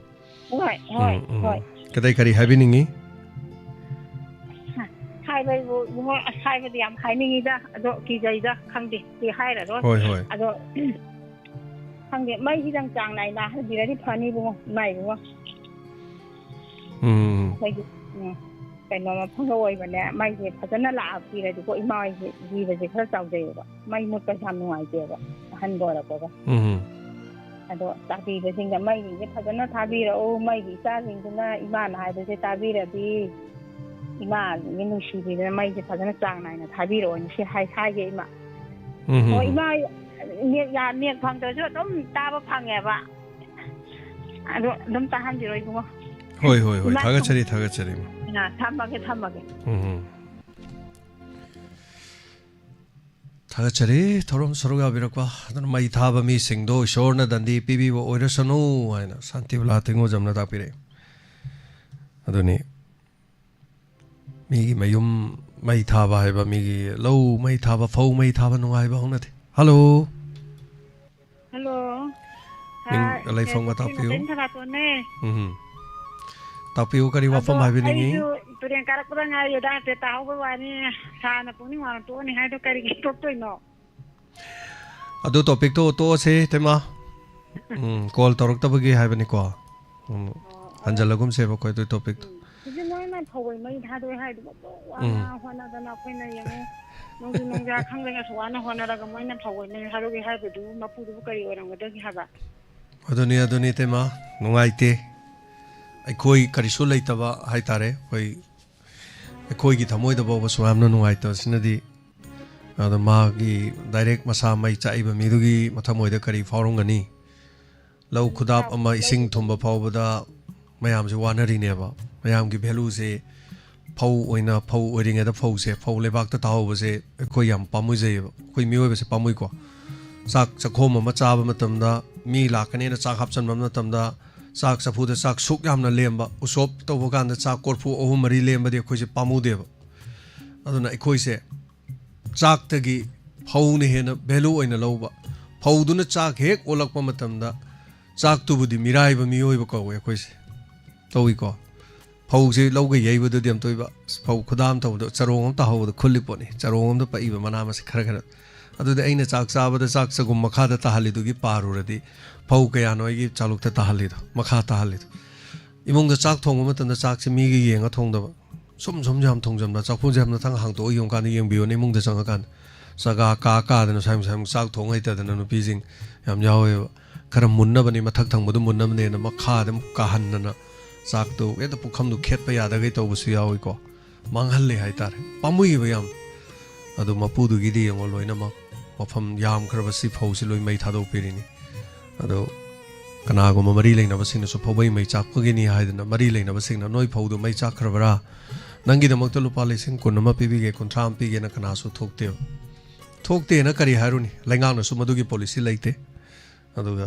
अच्छा ताई हाई तारेनी तेमको तेम करी हाइबिनिंगी अतोप वाफम करी थंबिनिंगी साना करी हंदरानी मा नि तुजद्रे हाबदो इहदि मकोक्ति ताजा हौद्रेबा मा वीडियो अमतंग हाइबदो अदु करमना ना लैनि दे हाइरेदु मा ना लैत्रगदि ताइने लैजगे तौजबा संदारानी की करी तवे हाबिते मा संदारानी अंदो मनि उजद्रे ना हाबदो हाबियो कैदौरगे दो चपले पर ले रही ते मा करी तौरबा अदो मागी वीडियो मा लैबियो ना माना हाबदो हाइदे मा रेडियो लेबियो हाइदे अखोइना लेगे हाइबने ओ अखोइना लेगे हाबा अदो ओ लेरे मा रेडियो ले रही ते मा यारे कोई ते मा थागचरी ते मा रेडियो ले रे पैसा ले रे हाइ तारे रेडियो बुदि लेदरिदा रेडियो दो आइना ममंदो दुगी ममंदो दो फंग रेडियो फबा म तब खरे पुरानी पोरकपगा पीरन हेलो गुड इवनिंग सर तराम लोकचरी खम्बोक तेनी कामरांग सर पुमिंगी वरंद सा करी गमतंग हाइजेगे सा हो यारगदि पानबिरी बलेंगा सिना होय नेचे खरा थोना सा हांगो पिरति सा नोआइने ने खंजा हाइदि परीक्षा फाइनेल मना खिबो सा नेट थिंगिन बजे होय खुदोंग साबसि फंगजद्रेबा हाइदि हगोलगदि बसाता हारोन चिंजे अनु यारगदि होय नेट हांबसो हांदे दुगा थिंगिबगी मरमनिसो सक्सेस ओइनबा तौदे तौरिसे मनिपुरसे सा अदु साहजिकी टीवी दा येंबियो हाबदो होय टीवी ददि सा येंगो फंगदबनिना होय चरुई कु मै थाबसे सासिन तंगि सा नुंगाइजदे हाइदि मसिबु नुंगाइनदबदगी थारिरो नत्रगा नुंगाइनदबदगी थाबो ओरमददि नुक्सिनबैदि ओरमदौ मानद्रे मपुदु याम नुक्सिये असि मोय लौजि याम फै याम चाए मै थादोके नादि हाइबदि ओरमरोयबा मसि मौंद नोम वाहि वता कैनोम तौगी नत्रगा को मसि नापन याम तौई नत्रगा नहानोमा बेंदर दे यु थकपद माइ ngोन खोन कलकपनी नत्रगा मासि लेकाइगी कैनोम तौबदे ngोन समा हाइरखिबनी नत्रगा को मोय मुंगदा मोय नुपीदो नुक्सिदे मचा नुक्सिदे गा तौबगुम्बा खरदि येकनबगुम अम लेरमनेबा सीमा सी सुंगना नतबा मसु ले अमना करिनो हाइकांदा फौजी पैरा लेरेने कनाइनो दि खंगदे मसे कांदे मै थादो सिलाव वायरल ओहेलसी होरेन इंटरनेट कइदे लो यारोंग बलाव मै थादो सिलाव समाइ थाबम सिनेबा अदना एखोइसी लंबी द चलिबा मी सिंग हाइतारे आई सामक्तगे होरगा हाइतारे एखोइसी लोइना मक साइक्राटिक्स नत्र एंजाइटी नत्रगा कोई मखल अमगी पुंगनिंग वाखल गे लेना नाबे याय अदना फिजेट फिगाई सेट फ खक्तना अंगाव नते आई सो दम अंगाव गे लेना नारम याय आई नाबा हाइबो दम नारि दनि मते म हाइतारे चाहि अनि मुक्ते दम नाय आई खंगे मै मखोल हो ताबे यादे दोंग दांग तोबे यादे अदगी शॉर्ट सार लावे यादे अदु वा ngangnabada khona kan maga ngangnaba yade maram de ngonda tension anxiety ma lay thokiba thodo kharana haitare aduna ai so hana de leiram deba adu hauji ti kharaga phare ba ko aduna sumain tawduna mase khudum anxiety na ba pungning wakhal gi leina leibse khoina angau bu gi leina ne na lobu yade taseng ba hairagadi hauji ki du so angau bu makhal ma haidi ma su adu gi manung du gi leina du gi makhal ma ne मीगी मपोन मसे उरगा कलकपा फौ पैरगा लेरम मै थादो केना खनबा नत्र माना चरु उपु से खोगी चरु इकुनी मै थादो मै taxi गाना थाबगुम्बा मा सोइबगुम्बा मा तौगे याउ तौबा मा नुंगाइना दबै तौबा मा सिदि ओइदोइने अदा नुक्सिबैदि नत्ते पासम संसाना ngang loi sum अदुने याम नुंगाइते अदो इंटरनेट ते दुम थिंगजरसुन दो होजिक मांगदना मांगबा लोइ मांग यारगा अंदा याजरसुन करि हारुदुनो तादोब लेते हाइतारेने को अदो खोइनिगा थिंग सांगबै वादे अइना ख्वाइ हेनेना हांगा निंगमगनि मरमदि कैनो दा खोइदि इंटरनेट ना चाजबनेबा इंटरनेट ना चाजबने इंटरनेट तो थिंगमनि न खोइदि चरा हेलिनेबा सेंगना हाकन चाक चादबदु नते को खोइ इनकम लागतेबा अदुबु यारकांदा दुम याजरनि को माइ तौरसुनो दुम येंगस मांगबदि लोइना मांगदोइनि छंदोक पिबो खुदिमक लोइना दम सारो याइ सा थैंक यू थागचरी येंगसि कोइ फना फना दुम येंगसि अफबमगि दम येंगसि थागचरी खाइदेम प्रेमा फोन सु फंगदे आई बर्थडे गी दमक तंगसि बर्थडे थु इलुपा चंगा कापसखिन हाय दो नोमतंग ममांग मांगजौना नंगां खलगा कापिरमदि कयम नुंगाइनि फुआदि पैसा नतबको अदो खादिम प्रेमा फोटो जो थाबी रखते many happy returns of the day नुंगाइरबा दोंगी मपोंग नुमितना लाकपदा फबा याई फबा ओइरसनु एंगोंदा फोटो गा थाबी खिब्रा फोटो दी एंगोंदा दी लाक्तबा माले लाक्ते अदो नेट यादबा ओइरमदौ माले अदुबु खादिम Prema many happy returns of the day खुनगापगी सुममांगदा पैसा पिबिरखिबा लैखि पचामा पांबिरखिबा लैखि ममांगदा चनी पांगकपा चामा पांगकपा चनी खुनगापगी चांगा ममांगदासु हाइतारे जनवरी पांगखिबा लैखि अदुगा एप्रिल दा लुपा चामा पिरखि थागचरी हंदक लुपा चांगा पिबिरखनि थैंक यू सो मच अफबा याई फबा ओरसनु पुंसी नुंगसांग बनादे येक्तबा ओरसनु सिगंबा थोरम कोई थोरम सिनुआ आइना तामिनदना फबा याई फबा ओइमिनरसी happy birthday many happy returns of the day photo दी याउद्रे थागचरी अदोंगी बर्थडे की दमक हाइब तारे कोई विश पीबा फंगजाबा सेगी दमक हनाना मथंगी कॉलर लोखचगे हेलो लोई बुंगो इमा जरा कोई इमा केनाने इमा जे नाजु नाइ लोक लाइ हुक तौजे दो तौ चाजे कैनोम त तमनिंग जे सम तौबने करी तमनिंग बनो इमा तापियो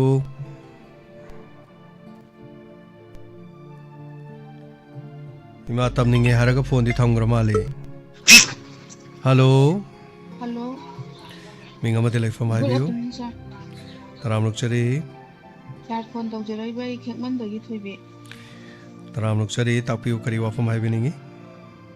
सर कोई हजिचे लैंगा की कइनो दे यामना नुंगाइतबा हाइतारा नेट सु थिंजले मोइन तौनिंग तौरगा नेट थिंगमजिना मौको Koyna लालबसनबा ngambrazna taba angang jingjigi career da am sole mangi yongo akoi school chuti tha dana sum leiramina syllabus lo yaudaba ju yauri de pekha chahi bekadi haujalle sarkarna koi makoina tawbam thopa thabakna tawraktaba adagi mu khulngakpa mu phagale khulngakpa leiri sar सरकार Moina इरेंजना Moina शासन तौबा ओरमगदी मथौ तौरमगदी लैंगाखिना मथौ तौरमगदी कोई खुलना causing ले ओइबा अदु थोबी कोई radio दा लैंगा कमरी लेनबा खना नैनबा यादे कोई गी डायमंड टीवी गी ओइना अथिंग बलैये से पिरप लैये अदुना कोई दि खना रगम से यावरगम से अदु महाइरसनो अदु थोबी तौरसनो अदु फावबिरिबा वाखलोन सिंग मयाम दसु दुम फावबा लैबने अदु हारिबसे ऑल इंडिया रेडियो दसु अदुगुम्बा थौरमदु संतोक्ते अदुना अखोइदि याम पिखरबा रेडियो चैनल अमन स्टेदा खोइना अदुमन हाइरुबजे थोबी बेरा लैये अदुना अतोपा वाफम थोबी इंटरनेट थिंगबगी हाइबे याय इंटरनेट थिंगिदो हांगदोपियो आंगांग सिंग लाइक तमद मांगे मसिना करी कानरी हाइबे याय को थोबी अते हाइबियो होय सर अदगी मु फौबै मै थारमबजे सिजु अखोइ मसेन हरासमेंट पीबनेबा मोइना नुंगाइना दब फना लेरगा जु फौबै मै थारोइदमनि कै माना हजिकी फौलोक तिरुरिबन पादना मा पैसा लैतबदगी खरा ताइथोरक ओइरो अमा ओइरो अदु वालगा लैजदब अखोइना चाजादोइनेबा अखोइ सिदा लैमिनरिबा अखोइ मसेन चागदबदो अखोइ मसेन दमु ज्ञान तानादबदगी फौबै मै थाबाना तोरपजि याम नुंगाइजदे फौबै मै थारिबा मिदो मपुनसिगी जुमा जे कनो फौ थन्ना हापगा चाबदि मा फंदब ओइजनोबा सिमतंग हाइजरगा थमजरगे सा थागचरी तबे थागचरी को सा अदुगा कइनोजना यादबनिना कोइ लाइटदि येंगबा फंजद्रे नेटसना यादबनिना अंदो रेडियोददि दम ताजै अदुगा सर याजदबजु कुइरे सुम ताबगी सुम नुंगाइबदने हेंगतना दो ngasi di phone yam kan tawning khalakpa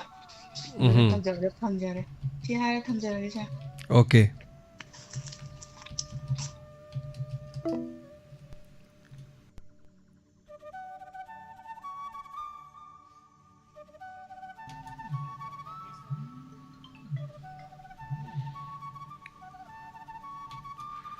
hello इमा की लाइन तत्खिबदो मोहल्ला मालेको इमा ताबिरब्रो तारे मथंदा तत्खिबनेबा होय होय इमा तमगम बोदे द नेटवर्क तत्खिबा मई मुटखिबा मी सिगिबा जी इमा दम थोइदन होयबा अदो आव हलैने अखोनी सी लपा माइसोन की लपाक से ꯃꯥꯏꯁꯣꯡꯒꯤ ꯂꯝꯄꯥꯛꯁꯤꯗ ꯇꯧꯔꯤꯕ ꯂꯤꯂꯥꯁꯤ ꯎꯔꯗꯤ ꯅꯣꯛꯀꯅꯤ ꯀꯔꯤ ꯂꯤꯂꯥ ꯇꯧꯔꯤꯒꯦ ꯐꯧ ꯑꯩꯈꯣꯏ ꯂꯧꯕꯨꯛꯇꯩ ꯄꯨꯈꯠꯂꯛꯄ ꯐꯧ ꯑꯆꯣꯠꯄꯁꯦ ꯃꯥꯏ ꯃꯥꯒꯤꯁꯤꯗ ꯄꯨꯊꯣꯛꯑꯒ ꯐꯧꯔꯤ ꯃꯌꯥꯝꯁꯦ ꯂꯝꯄꯥꯛ ꯏꯆꯥ ꯍꯣꯏꯅꯒ ꯂꯤꯂꯥ ꯁꯥꯟꯅꯔꯝꯕꯗꯣ ꯑꯧ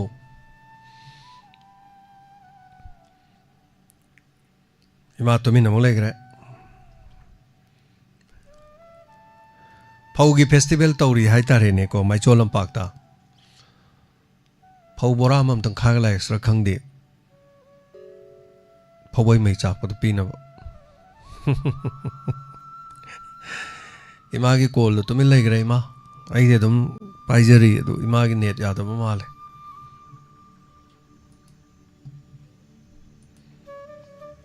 इमा याद रे लाइन को मोहन तो बिरो खंगदेदा अतई अतई वाबसु वाबनी लेतबसु लेतबनी को अवाब मयाम लेतब मयाम की वारी सिदे करी हारुनी अनाब मयाम मतेंग पांगबियो निंगोंद जीपे पिरेइब मयाम अमदई पिरेइब मयाम से अइबु करी ओइदनो करी अखोइना करी ngамदोइनो हाइतार मिनिस्टर ओइसु नते एमएलए ओइसु नते अदगी ठिका तोबसु नते पांगनिंग बेवादी मैम पांगनिंग वाब मैम से उबदी खोद मोई तुम यादे हाइतार अनाब इमागी अनाब फिबम हेंजले गाना मेसेज थाजले नुआइते हाइतार हेलो मिंग अमदि लाइफम हाइबियो सा बो हा मोंते दे काय खुना बचरी फोन तौजरे सि याइ पोकतगी बिनानी तापियो बिनानी तराम नोक्सरी तापियो करी वाफम हाइबिनिंग बा हम सा mamang kuirabagi mamang da sai nam tangdi thangka chagre buko rong maya oibanina khoigi lamben sepra ajing ning thammatan lokagi leikin thaba dumaina koi mapan nakpanini yumje timati ipunjina leikin da samana reba simtang mari leina banam tang yengchen biraga khoigi oila ni khangde nung chai bani khangde kitang tawiragadi thong mapan oibajida Sehingga sak mana wai pun kita ngakau piraga di am nungai jeniana cintang ga hajaning ba. Juga cah program te lau matam wai ni na pun cintang di tagar udare. Juna aku edum riti lau singkran loira banina dum sang nai na tajai cah ning chonda riganu kuijo dum tajari program nungai baju tapi aku ada cintang nasana hajaning ba. Okay अब नुआइजै लौ लैरुबदगी तारुद्रेना सुतापिरे थागचरी तोरम सरगा बिरकपा दुगा लंबीदा ngसागी लेबाक नुं खर चाइनिंगी highway वाफम हाइतारे मदु थबक ओइना पांथोरकदेरा पांथोरकतबरा adobo मरि लेनबसिना ताबि बोइसनु थागचरी LMC की team पबई मै चापदा LMG ना यामसु यामदरजु लुपा लिसिंग मंगा अमा करिमा ममांगदसु दुम पिबिबा तेंदोंग यांगी दसु दुम पिबिखी अदुगा लोइतांग लेकिन थबिदा लैबा दुगी हाइबा तारे अवानागी मतेंग पांगकपदा हारिबा सिगिसु एलएमजी ना ngasi मचतना मफमदो मतेंग पांगरे फबई मै चाकपई हाइ तारे थैंक यू एलएमजी याम याम दबा मतेंग खरदों रसु पांगबिबा हाइबा तारे अदुगा ओजा ओजे थोरमदा कॉल फंगदी तोबिरादी कॉल दा याम नुगाइनी अदुगा तौद्रगन ओजागी से डिटेल्स सम हाइतारे लेकिन थबिगी से डिटेल्स सम थाबिरदी याम नुगाइनी हेलो हेलो माने नो कोरम मा जामिनी ने सा फोटो गेना नाली तौबजे नंबर जे इना लथोपा हितबा अदु संतौ तौद्रा अदु तापियो करी हाबेनिंबा इमा जी लेरक्से labuk ki le kano leirangneba aduna moina thanamba leitum mayam leibang leikho mayam jena mai magi songa ma pa ji ja pusan lagi da pusan lagi da ma tar tau de ba yum mam thon ko nan ta hau ji ba mayam oh adudi hojiki leibak sing do ta hauraga su leibak to khunjan khunjala imung da pusan nagi bada pusan dari ba ma lagi ade khame ba ko apa na apa degi kana atai thon ma ma to ma ko ko ina ga kun ma ga pangau de ma ba thong ga de thong ga ani ji ma yong na ga ni na ya ko to pusan na aduna kana ga rabja ne ko le ke jadi le ko le ba am ta kun ge phang de aduga nga han bidiana ha ba do do phang ge ꯃꯥꯅ ꯀꯩꯅꯣ ꯍꯪꯒꯥꯝ ꯍꯨꯟꯁꯤ ꯑꯗꯒꯤ ꯑꯗꯨ ꯊꯥꯁꯤ ꯑꯂꯨ ꯊꯥꯁꯤ ꯍꯥꯏꯁꯦ ꯑꯗꯨ ꯈꯣꯡꯖꯥꯡꯒꯤ ꯁꯟꯒ ꯂꯣꯡꯃꯥꯏꯊꯦꯛꯀꯤ ꯁꯟꯒꯤꯁꯤꯅ ꯏꯕꯨꯡꯉꯣ ꯍꯥꯀꯨꯝ ꯑꯩꯈꯣꯏ ꯂꯧ ꯁꯪꯒꯝ ꯑꯃ ꯍꯨꯜꯂꯦꯕꯀꯣ ꯍꯪꯒꯥꯝꯁꯦ ꯑꯗꯩ ꯂꯧ ꯂꯧꯈꯥꯏ ꯑꯃ ꯍꯋꯥꯏ ꯍꯨꯜꯂꯦꯕ ꯁꯟꯅ ꯁꯦꯟꯅ ꯆꯥꯊꯣꯛꯈ꯭ꯔꯖꯥꯠꯂ ꯑꯃ ꯆꯥꯍꯧꯗꯦ ꯑꯗꯨꯅ ꯄꯥꯡꯒꯟꯗ ꯋꯥ ꯇꯣꯛꯑꯦꯅ ꯑꯩꯅ ꯑꯩꯈꯣꯏꯁꯦ ꯑꯁ ꯑꯩ ꯀꯩ ꯀꯥꯟꯗꯅ ꯍꯨꯜꯂꯔꯣꯏꯁꯦꯅ ꯍꯧꯖꯤꯛ ꯆꯔꯨ ꯆꯥꯔꯒ ꯍꯨꯟꯖꯦ ꯃꯧꯈꯩ ꯑꯩꯗꯤ ꯌꯥꯎꯔꯣꯏꯕ ꯑꯩꯅ ꯑꯩꯗ ꯋꯥꯏ ꯀꯥꯟꯅꯗꯦꯅ ꯑꯗꯨ ꯍꯥꯏꯖꯒꯦ ꯇꯧꯅꯤꯡꯕ ꯉꯔꯥꯡꯗꯒꯤ ꯅꯍꯥꯟꯗꯒꯤ ꯑꯗꯨꯝ ꯐꯣꯟꯁꯦ ꯇꯧꯅꯤꯡꯕ ꯑꯗ ꯅꯝꯕꯔ ꯁꯨꯡꯌꯥꯎ ꯌꯥꯎꯗꯕ ꯅꯝꯕꯔ ꯄꯨꯊꯣꯛꯄ ꯍꯩꯇꯕ ꯍꯥꯏꯇꯥꯔꯦ ꯃꯥꯅ ꯑꯗꯨꯝ ꯀꯩꯅꯣꯗ ꯊꯝꯈꯤꯕꯗꯣ 이제 잠깐 남방서 넣고 요새 이마도 안다 tauge na siya imana hangi thorom isi number putok pa hita boire number lakho anda di haiti hoi ma tam haijarak sani de ma ko ngajare saruga birakwa chumi imana habi badu labuk to mu hangam kobi manama sing tharaga muk san meyam thaduradi awabani khoi khungang dadi adu fazana loigena khalaga de muk saman kha thaba saman du mu irai line to di yaroi arai badi oide haitare chumme aduna san thadok pudu su yamaru ibamni thagachari koki ne san bhai na mara madi mamang se hiri san bau thadong na gidamne kaigino san du moi di phara no moina kapa chaina moi video viral oi bakra su leidan madi sanji khara su dum hanjan nar khida yawe ba loina makki natra su mafam khara da tawbuduna haitare aduna ekoi sai gi da moi leitaba mafam ne ba koi sai di aduna koi sai da bau thadong na gidem hello minga madi lei from ibis khongsang na gi thangjam nan dini ne sa tapiu kari wa from happening sagi program jing je loi na ta je ado ai pukning si ba hai gadra wa ko ga dum tam jarake haibiu ai no mai pam da chaloi do khoi ima do sahi 70 muk sure ba ko aduga radio je sum da ba da ai na yum da halam dai ji dai bi ma radio set lap ta lei ra mu hai ba ko ai ni ma set na tari ro na aw na hai da ima set na ta bi ai gi zo ma ta ye khoi di speaker ne ma pa na simai na lai ri de singam ga sami khak pi bani ai adu di ibe ma nang khong gi du pi ro uba hai ba adu ai je khumamdra set tu lai bi ra me ado ahau ga sapor ama lai bi ra mu di hai dre set tu dang lai bi ra mu na hai adai set tu lai ra me adu ga mawong katana khoi ma de hing su pa lep ta bi dum ta bani hai re adu sum tam jarak pani okay ai sargi chani pa asjemi gi han heroni sa ba do phi khawon ga to bu do ya pak pa hai ta mong ba za ya ba ma na lili ba ti ama su gi frit kai do an banga tani adu chal pirada sani na pirei ne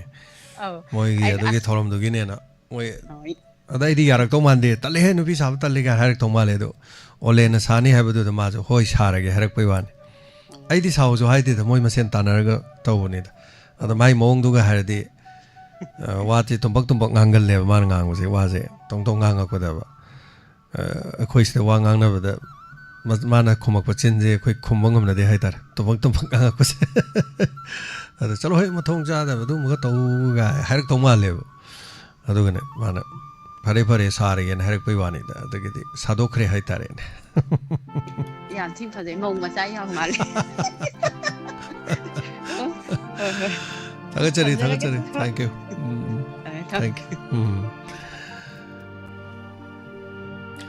madam prema ingon da photo thagi hai ingon da di photo lagti ko madam gi se ngarang photo thagi hai se number owner me ko ingon da di photo lagti phone sleda ainu paijari basati lagti aduga birthday gi lagadi ko no mo waling adagi hapana adu lei bani ngarang ingon da amata lagti madam gi do soirom dong male aduna hello sir ai sobi masa mo tumne taram lok chari takpiu sir wi kai thu je taram lok chari han me sir gi wari tu ko ha da koi di yam nungai jadra ne do khang be sir adni upi gi no sir wari yam nungai jare ko yam nungai da ta jari sir gi thawang khudi ma loi ta jari he ta mo खुबी दम नमजरबने Thank you. So mayam call taruktabadu ngahak gap leibadu ge hai bani da kari tokcharune ge. Ponghaim tong or so phamaga mi bo call tarukta so phamaga mayam da dum chapter yenga lore. Dum. Hoyai sa. Thagachari sa. Thagachari. Loina mo sarung pati mo loina mo jaujari dum. Tayai sana da bagi ngau dun sono chatana mung leiring ai dum puning waron ga tawdre dai di che khula chakra ni dana. Yam nungai na kasari beli sa. Ama jingai da koi hana mama mga lagjara beli sa. Thank you. Thagachari. Samjage sa. Thank you.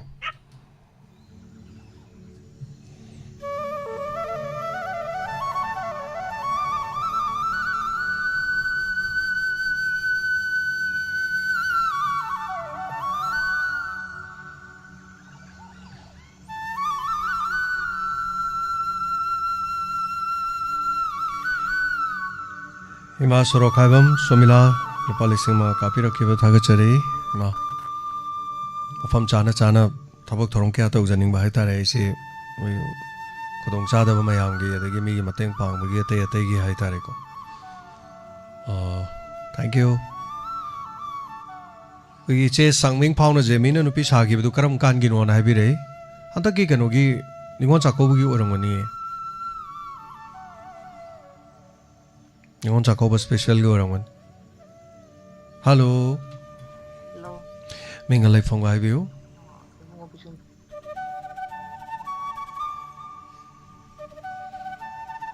Mingalay Fong Atap you?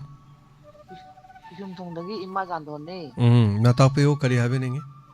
Kasay puning waron tawe mi kana taw ha di pakat mangina isa je guli im jasan jar. Guli im jasan gre atuk pani to go. Ai ngasi hairu se bira wore jani ni. Te thamde ka nuai ta bane. Aduragi amung ngasi puning waring taw na hare pudo hamda. Ai ngasade hipini guli im jasalaga. Kastoroi ma kastoroi dum tawni da kadam kai dawai tawroi deno puning waro le saina hudok charpada ni asukuina ima chahi ni pan chura bani 2017 18 19 20 21 22 23 24 25 chura kadoro bani ima chahi ni pan sujala bani aina puning waro tawrei se asing arang dei torok panate ado puning waro lai si kai no hai kana puning waro hai badi puning da farok pa igi nungai ba igi nungai taba aina lepak sigi tawhaning da ba mayam duni aduga sige thorom sidi sarkar chaina ba nate aduga mi ama hunna ba nate pradhan member hunna ba nate adagi thabak thorom gi haitare tawhaning badi loina haibe ya sarkar do oirasu ko sarkar na hojik samai to bose khoi sumai na to bi ba yabra sigumba tawhan janingi haibadi kaim kai de sarkar ne na du taw lei adu tawi ada tawi hairu di adudi lure ba ko aduna mayam ngasai school gi pu khalai duni ngasigi puning waro da khai phajaba wafam ma haitaradi Oza dobana ngasi pukhat pirakpodo puning warol kaweba adagi ngasai oza matum mahendrana puning warol da hairakiba wadu puning warol kaweba asengbadi ko di mai bel singna torai tu su puning warol kawi adu kawde habanate tokcha gini khot kini thorom tawroi habagi wajabagi ma singna khoisu tari hairakpani sine imai bel singi manungi oiba makhoigi itel asnga sidine ai puning warol da phone tawi kayam nungai jeine ima du ngasi igi khongjel nungai ramgadabadu tari ba singa duna su igi khongjel nungai jeramgadabadu adu ngaktani da aduna kaisu khanbirunu ima tai tawroi dobo kaisu leite dum tawjagani chahi ni pane na tawduna labani aina tawrok ko aina hodok charak ko thoramni adum tawki ge ma matam khradi adum ai leitre matung do su dum lehongni da sahang na dum tawkini ma don't worry Thagachari yang wani oh pare tanjin yam nungajare aduga site ngasai marup amana haibi ki Oh, Ratan Morang Temna Takpit Fazay Ratan gi wafam si Laitaba aina Laitaba lairaba aina Kari haini Laita lairaba kaya gi mateng pangning basidi karibo hairu ne Yam tin chungar jane Oza Ratan Lupamba odom na pangdraso adongi thamoy adongi wahai adongi firep adongi fidam wakhalon adongi pandam Thank you so much Kaya nung asi James ay rajam na ay bu kari hoy na no ay na kari no ay gi wakhalon na ay gi hona jaba do na mayam ga mateng pang bai wane yes hawdorok ma tamda igi fur khawng ngak tane pangamit hawjikti aigi khara mayam gi khara neba pangis aiga wakhalon manaba mayam hai tare malem sida leiri se ko radio tawriba tv tawba khoi khakta nateba nei khoi khakta gi oiba ama semba su kai su kai ba leite aduna wakhalon manaba mayam se naha yauri ahan yauri imaibel singna di me masing yam aduna leiri ba mayam sida aduna uzaratan no modi soidana pangba ngamakhine ai haijage aduga struggle torokpagi punsi khoi loi thengnare awaba se yam thengnare hai tai aduga sidi mi khudi mangni aina haijai du ai horok matung ai yum pala matung da imana bagi yum sangabe baton torok da poyeng leitan poyeng imana ba lun tin ba du chat pungam da chat khi den aina haido ai seng na du mai du ni ai gi punchi da thoki ba se adu si thoki na hai ba si wari li ba ji aina hero sa ba ko bra adom na dongi wari awaba wari li be matam da dongi wari du li ba da adom hero sa ba ko bra hero ajina kanano bet ajina kanano adu film gi wane khoi hingi ji da khoi punama am seng na de ai ning thong ni ai hero ni khala hing bangak ta ni ai hero ni I am hero hare hing ban natrasu mayam hing ba de yaw bi bra ni ai se khwai de gi fatta ba ai se bet ni na khala hing ba ji kana yaw gen ai hu ji hing ji ai se bet ni ko tu ni hing ba yaw bi bra ni yaw ro moi da kana sa ai na tawri se aphawa ni ai na tawri se phai ai na tawri se karim lande ai na tawri se chumen loi chatli ne kai matam da soira ga soin soin chatli do ai chumen chatli ne ai kona realize torok pa yawe as aina thangi khong thang ji soire na ain torom ji di sidi totally soire na ai kona khangak pa hongdok pa yawe aina tinaba maru mapang sing natraga ai loina ruba mi sing na karigumba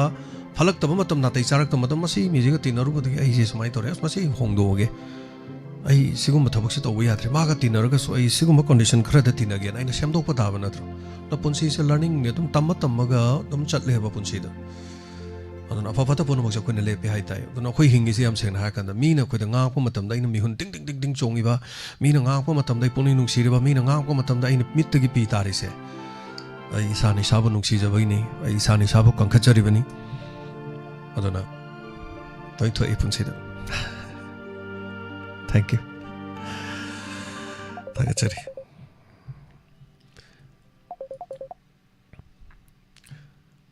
madam Sarobla Madam Sarobla tabirabra Good afternoon James Kajare aina amal phone tawbani do line chille hoi line chille ai ama sonda su call ama lai sem tong pai bi ung haktang ai somda Madam Sarobla gi call ama lokho chage call hol tobiu Madam habiu good afternoon James ado tabiriba sung hengbiba mayam bu suikai khumna jari ai se sum taram bane adai di phone se sum tawninga ba James nasai puni orang tahu orang hari berdegi phone matang lakna bedo ada di power do yang phasawan ada James ki wahai do ada di tahu orang hari rumne imam yang je mari phone do matang toksan na re edana wanda baju yaw re guli sa baju yaw re nungju nungai ti to ching aduni ado Fazai wahai do amuk adu mana mu TikTok matam da di ima sing loi pakhatna da loi phone taw da re dana tawram da ima khai ju so mu makhon tho al le ba ngai phone tawram da ima sing do adu su nungai ba hoi wan dai ha bu budi ta ba da nungai je de ko adu gi nong na ja bu budi na ja de hoi adu ga to pa mana kupi gi yum da chatlu bai dai di na han di chen man da na yeng hodre adu ngarang aina chingkhat lai yenge do uzare yam nongai jaye James na tawbiri do paisa su bibira me hai James na aina tawjaki badi da su karma sa ama khalai jagi bani adu de ama paisa na te ado James na paisa su bibira me no pa ma cha mana so mo radio so bibira me jinga su khan bi ni haira me as jinga ga do ma thak to loi hoi mi hoi adumba yum ga dos khangde ji kan lo jing lo ya da lai ri ba do u ba dos nong bu nongai the ji Phan City area da ga dim tai ba kiri ina man da ram tai ba nong sa ya building mayam sina chumane akhoi ma gi yum do nong sa ya ban lai te ba mathang lonjan na ba madan na do akhoi ma si sorok to tho ga mi gi dukan ma chi da pham ma nong sa ya rani de akhoi yum maning da akhoi ibung na lam ama budi lauzara ga lampawai kai wai ma budi lai ba ai adu da di nong sa phange adu ta na khitang bil la pe ahanoi ram ni sahi 80 suram ni na tha na khitang chat pa do ngam ram ni na adu da si da di nong sa yam phajana phange hai ꯑꯗꯣ ꯑꯩ ꯆꯠꯄ ꯉꯝꯗꯦ ꯑꯗꯨꯅ ꯃꯥꯒꯤ ꯁꯣꯔꯣꯛ ꯂꯥꯟꯊꯣꯛꯑꯒ ꯍꯧꯖꯤꯛꯀꯥꯟꯒꯤꯗꯤ ꯀꯩꯁꯥꯝꯊꯣꯡꯒꯤ ꯅꯝꯕꯨꯜ ꯃꯄꯥꯟꯗꯁꯨ ꯂꯩ ꯄꯔꯦꯡ ꯀꯩꯀꯥꯗꯣ ꯐꯖꯅ ꯊꯥꯔꯦꯕ ꯅꯝꯕꯨꯜ ꯃꯄꯥꯟꯗꯣ ꯑꯗꯨꯁꯨ ꯑꯩꯅ ꯄꯥꯈꯠꯂꯦꯕ ꯇꯣꯏ ꯆꯠꯀꯅꯨ ꯒꯥꯔꯤ ꯑꯃ ꯗꯣꯝꯂꯛ ꯊꯣꯝꯖꯤꯟꯕꯤꯔꯝꯃꯗꯤ ꯑꯗꯨꯝ ꯂꯣꯏꯔꯦ ꯅꯠꯇ꯭ꯔꯀꯣ ꯃꯥꯅꯦ ꯁꯣꯔꯣꯛ ꯂꯥꯟꯊꯣꯛ ꯂꯥꯟꯁꯤꯟ ꯇꯧꯕꯗꯣ ꯆꯍꯤꯗꯣ 80 ꯁꯨꯖꯜꯂꯛꯑꯕꯅꯤꯅ ꯑꯗꯨꯁꯨ ꯑꯗꯨꯅꯤ ꯇꯧꯔꯤꯁꯦ ꯈꯪꯗꯦ ꯌꯥꯝ ꯅꯨꯡꯉꯥꯏꯔꯦ ꯍꯧꯖꯤꯛ ꯌꯨꯝ ꯀꯩ ꯑꯃ ꯖꯦꯝꯁꯅ ꯁꯦꯝꯕꯤꯅꯤ ꯀꯥꯏꯅ ꯍꯥꯏꯔꯝꯃꯤꯗꯣ ꯅꯨꯡꯁꯤꯌꯦ ꯗꯦꯠ ꯇꯤꯟꯒꯗꯣ ꯂꯣꯏꯅꯒ ꯍꯣꯔꯗꯅ ꯃꯊꯛꯇꯨꯗꯒ ꯇꯞ ꯑꯃꯒ ꯌꯥꯔꯒ ꯇꯣꯞꯀ ꯊꯥꯗꯕ ꯑꯗꯨꯃꯥꯏꯅꯒ ꯇꯧꯕꯗꯣ ꯅꯨꯡꯁꯤ ꯊꯥꯏꯅ ꯑꯩꯈꯣꯏ ꯑꯉꯥꯡ ꯑꯣꯏꯔꯤꯉꯩꯗ ꯑꯩꯒꯤ ꯌꯨꯝ ꯃꯅꯤꯡꯗ ꯌꯨꯝ ꯑꯃ ꯂꯩꯌꯦꯕ ꯑꯉꯥꯡ ꯅꯨꯄꯤ ꯃꯆꯥ 3 ꯂꯩꯕ ꯃꯣꯏꯁꯤꯡꯁꯤꯒ ꯑꯩꯈꯣꯏꯁꯦ ꯍꯤꯟꯗꯤ ꯐꯤꯂꯝ ꯁꯤꯃꯥ ꯊꯦꯡꯅ ꯌꯦꯡꯕ ꯑꯗꯣ ꯃꯣꯏ ꯏꯃꯨꯡꯗꯣ ꯍꯧꯖꯤꯛꯄꯨꯗꯤ ꯕꯤꯜꯗꯤꯡ ꯁꯥꯈ꯭ꯔꯦ ꯃꯣꯏ ꯏꯃꯨꯡꯗꯣ ꯑꯗꯣ ꯊꯥꯏꯅ ꯑꯍꯥꯟꯕꯒꯤ ꯋꯥꯔꯤꯉꯩ ꯃꯇꯝ ꯌꯨꯝꯒ ꯍꯤꯡꯒꯣꯜꯒ ꯅꯧꯅ ꯂꯩꯖꯔꯛꯄ ꯑꯗꯨꯗ ꯌꯨꯝꯗꯣ ꯑꯗꯨꯝ ꯃꯆꯥ ꯑꯃ ꯁꯥꯔ ꯑꯗꯨꯝ ꯂꯩꯕ ꯑꯩꯈꯣꯏꯅ ꯐꯃꯨꯡꯗꯨꯗ ꯐꯝꯃꯒ ꯇꯤꯚꯤ ꯌꯦꯡꯉꯒ ꯅꯨꯡꯗꯥꯡꯒꯤ ꯑꯩꯁꯦ ꯑꯗꯨꯝ ꯑꯉꯥꯡꯁꯤꯡꯅꯁꯨ ꯄꯛꯇꯤꯟ ꯇꯤꯟꯅꯩ ꯑꯍꯤꯡꯒꯁꯦ ꯃꯤ ꯃꯌꯨꯝꯗ ꯁꯤꯃꯥꯒ ꯄꯛꯌꯦꯡ ꯌꯦꯡꯉꯦꯕ ꯑꯩꯁꯦ ꯈꯔ ꯆꯣꯡꯂꯝ ꯆꯥꯔꯛꯇꯦꯕ ꯈꯔ ꯉꯥꯎꯁꯟꯅꯕ ꯍꯥꯏꯇꯥꯔꯦ ꯀꯩꯅꯣ ꯒ꯭ꯔꯨꯞꯇꯨ ꯄꯨꯟꯕ ꯅꯨꯡꯉꯥꯏꯕ ꯍꯥꯏꯇꯥꯔꯦ ꯏꯊꯟꯗ ꯌꯦꯡꯕꯗꯣ ꯇꯟꯕꯅꯤꯅ ꯑꯗꯣ ꯃꯣꯏ ꯏꯃꯨꯡꯗꯨꯗ ꯅꯣꯡ ꯆꯨꯔꯛꯄ ꯃꯇꯝꯗ ꯁꯥꯇꯤꯟ ꯈꯟꯒꯠꯂꯦ ꯑꯩꯈꯣꯏꯁꯦ ꯁꯥꯇꯤꯟ ꯈꯟꯒꯠꯂ ꯁꯤꯃꯥꯗꯣ ꯌꯦꯡꯕꯗꯣ ꯅꯤꯡꯁꯤꯡꯉꯛꯄꯩ ꯋꯥꯅꯤ ꯊꯥꯏꯅ ꯅꯍꯥꯟ ꯏꯃꯥ ꯑꯃꯒꯤ ꯁꯥꯇꯤꯟ ꯈꯜꯂꯒ ꯖꯦꯝꯁꯀꯤ ꯄ꯭ꯔꯣꯒ꯭ꯔꯥꯝ ꯌꯦꯡꯈꯤꯕ ꯏꯃꯥꯗꯣ ꯃꯃꯤꯡ ꯀꯔꯤꯕ ꯏꯃꯥ ꯀꯩꯅꯣꯁꯨ ꯌꯦꯡꯈ꯭ꯔꯦ ꯏꯃꯥ ꯂꯣꯏꯗꯥꯡꯁꯨ ꯌꯦꯡꯈ꯭ꯔꯦ ꯏꯃꯥ ꯂꯣꯏꯗꯥꯡꯂꯥ ꯇꯤꯚꯤꯗꯣ ꯁꯥꯇꯤꯟ ꯈꯜꯂ ꯐꯖꯅ ꯌꯦꯡꯒꯥꯏꯕꯗꯣ ꯑꯗꯨꯅꯤ ꯌꯥꯝ ꯅꯨꯡꯁꯤ ꯑꯗꯣ ꯑꯣꯖꯥ ꯇꯧꯕꯒꯤꯅ ꯄꯨꯈꯠꯂꯛꯄ ꯋꯥꯍꯩꯁꯤꯡꯁꯦ ꯑꯗꯨꯝ ꯑꯦꯅꯤ ꯇꯥꯏꯝ ꯉꯁꯤꯒꯤꯗ ꯅꯠꯇꯅ ꯄꯨꯛꯅꯤꯡꯒꯤ ꯋꯥꯔꯣꯜ ꯑꯇꯩ ꯃꯇꯝꯗꯁꯨ ꯂꯝꯕꯤ ꯂꯝꯈꯥꯡꯒꯤ ꯑꯣꯏꯔꯣ ꯑꯗꯒꯤ ꯀꯩꯅꯣ ꯄꯨꯈꯠꯄꯒꯤ ꯀꯔꯤ ꯃ꯭ꯌꯨꯅꯤꯁꯤꯄꯥꯂꯤꯇꯤꯒꯤ ꯄꯣꯠ ꯆꯩ ꯑꯃꯣꯠ ꯑꯀꯥꯏ ꯂꯧꯈꯠꯄ ꯂꯥꯛꯄꯒꯤ ꯑꯣꯏꯔꯣ ꯑꯃ ꯑꯣꯏꯔꯣ ꯄꯣꯏꯟꯠꯁꯤꯡꯁꯦ ꯂꯣꯏꯅ ꯐꯖꯩꯌꯦ ꯃꯅꯤꯄꯨꯔꯗ ꯑꯦꯄ꯭ꯂꯥꯏ ꯇꯧꯕ ꯃꯇꯝꯗ ꯂꯣꯏꯅ ꯐꯖꯕ ꯍꯥꯏꯇꯥꯔꯦ ꯑꯣꯖꯥꯗꯧꯕꯒꯨꯝꯕ ꯀꯣꯂꯔ ꯈꯔ ꯌꯥꯝ ꯊꯣꯛꯂꯛꯑꯗꯤ ꯑꯩꯈꯣꯏ ꯌꯥꯝ ꯅꯨꯡꯉꯥꯏꯅꯤ ꯈꯟꯖꯩ ꯑꯩꯁꯨ ꯃꯄꯥꯟꯗ ꯂꯩꯖꯔꯁꯨ ꯃꯅꯤꯄꯨꯔꯒꯤ ꯃꯇꯥꯡꯗ ꯆꯥꯎꯈꯠ ꯊꯧꯔꯥꯡꯗꯣ ꯇꯧꯍꯟꯅꯤꯡꯕꯅꯤꯅ ꯑꯗꯨꯝ ꯇꯥꯖꯕꯗ ꯑꯗꯨꯝ ꯅꯨꯡꯉꯥꯏꯖꯩ ꯑꯁꯤ ꯌꯨꯅꯤꯐꯣꯔꯝꯒꯤ ꯃꯇꯥꯡꯗ ꯄꯨꯈꯠꯄꯤꯔꯛꯄ ꯑꯗꯨꯝ ꯌꯥꯝ ꯅꯨꯡꯉꯥꯏ ꯑꯗꯣ ꯑꯣꯔꯇꯤꯁ ꯈꯣꯏꯒꯤꯗꯤ ꯑꯩꯈꯣꯏ ꯁꯤꯗ ꯑꯩꯅ ꯂꯥꯏꯔꯤꯛ ꯇꯝꯃꯤꯁꯦ ꯃꯣꯏ ꯌꯨꯅꯤꯐꯣꯔꯝ ꯁꯦꯠꯇꯦ ꯑꯗꯣ ꯑꯃꯔꯣꯝꯗꯗꯤ ꯃꯣꯏꯒꯤ ꯌꯨꯅꯤꯐꯣꯔꯝ ꯑꯃ ꯁꯦꯠꯈꯤꯕꯅꯤꯗꯤ ꯁꯝꯃꯦꯅ ꯈꯜꯂꯦ ꯑꯗꯨꯒ ꯍꯧꯖꯤꯛ ꯃꯣꯏꯁꯤ ꯁꯦꯠꯅꯤꯡꯕ ꯌꯨꯅꯤꯐꯣꯔꯝꯁꯦ ꯍꯧꯖꯤꯛ ꯁꯦꯠꯍꯜꯂꯦ ꯌꯨꯅꯤꯐꯣꯔꯝ ꯅꯠꯇꯦ ꯑꯗꯨꯝ ꯁ꯭ꯀꯨꯜ ꯃꯣꯏꯒꯤ ꯗ꯭ꯔꯦꯁꯁꯤꯡꯁꯦ ꯑꯗꯨꯝ ꯁꯦꯠꯍꯜꯂꯦ ꯃꯥꯒꯤ ꯑꯗꯣ ꯀ꯭ꯂꯥꯁ 7ꯒ ꯀꯥꯔꯛꯑꯕꯨꯗꯤ ꯁꯦꯠꯄ ꯁ꯭ꯀꯨꯜꯁꯨ ꯂꯩ ꯁꯦꯠꯇꯕ ꯁ꯭ꯀꯨꯜꯁꯨ ꯂꯩ ꯃꯣꯏ ꯁ꯭ꯋꯥꯏꯗ ꯑꯗꯨꯒꯨꯝꯕꯒꯤ ꯀꯩꯝꯇ ꯀꯩꯅꯣ ꯂꯩꯇꯦ ꯑꯗꯨꯒ ꯄ꯭ꯔꯥꯏꯚꯦꯠ ꯁ꯭ꯀꯨꯜꯒ ꯇꯧ ꯇꯥꯔꯗꯤ ꯍꯧꯖꯤꯛ ꯑꯣꯖꯥꯗꯧꯕꯅ ꯍꯥꯏꯔꯤꯕ ꯀꯣꯠ ꯂꯤꯠꯄ ꯑꯗꯨ ꯂꯦꯞꯄ ꯀꯥꯏꯗꯣ ꯑꯆꯧꯕ ꯑꯇꯩ ꯁ꯭ꯀꯨꯜ ꯑꯆꯧꯕ ꯏꯅꯥꯛ ꯀꯩꯔꯥꯛ ꯈꯨꯟꯕ ꯃꯆꯥꯁꯤꯡꯅ ꯇꯝꯕꯁꯤꯡꯒꯤ ꯃꯇꯧꯅꯦ ꯍꯧꯖꯤꯛ ꯇꯝꯅꯔꯛꯏꯁꯤꯡꯁꯦ ꯃꯥꯅꯤ ꯁꯟꯗꯦ ꯃꯟꯗꯦ ꯇꯣꯉꯥꯟꯅ ꯍꯞꯇꯥ ꯑꯃꯗ ꯗ꯭ꯔꯦꯁ 3 ꯍꯣꯡꯖꯜꯂꯛꯏꯅꯤ ꯀꯨꯝꯍꯩꯅꯤ ꯑꯗꯨꯗꯤ ꯋꯥꯔꯅꯤ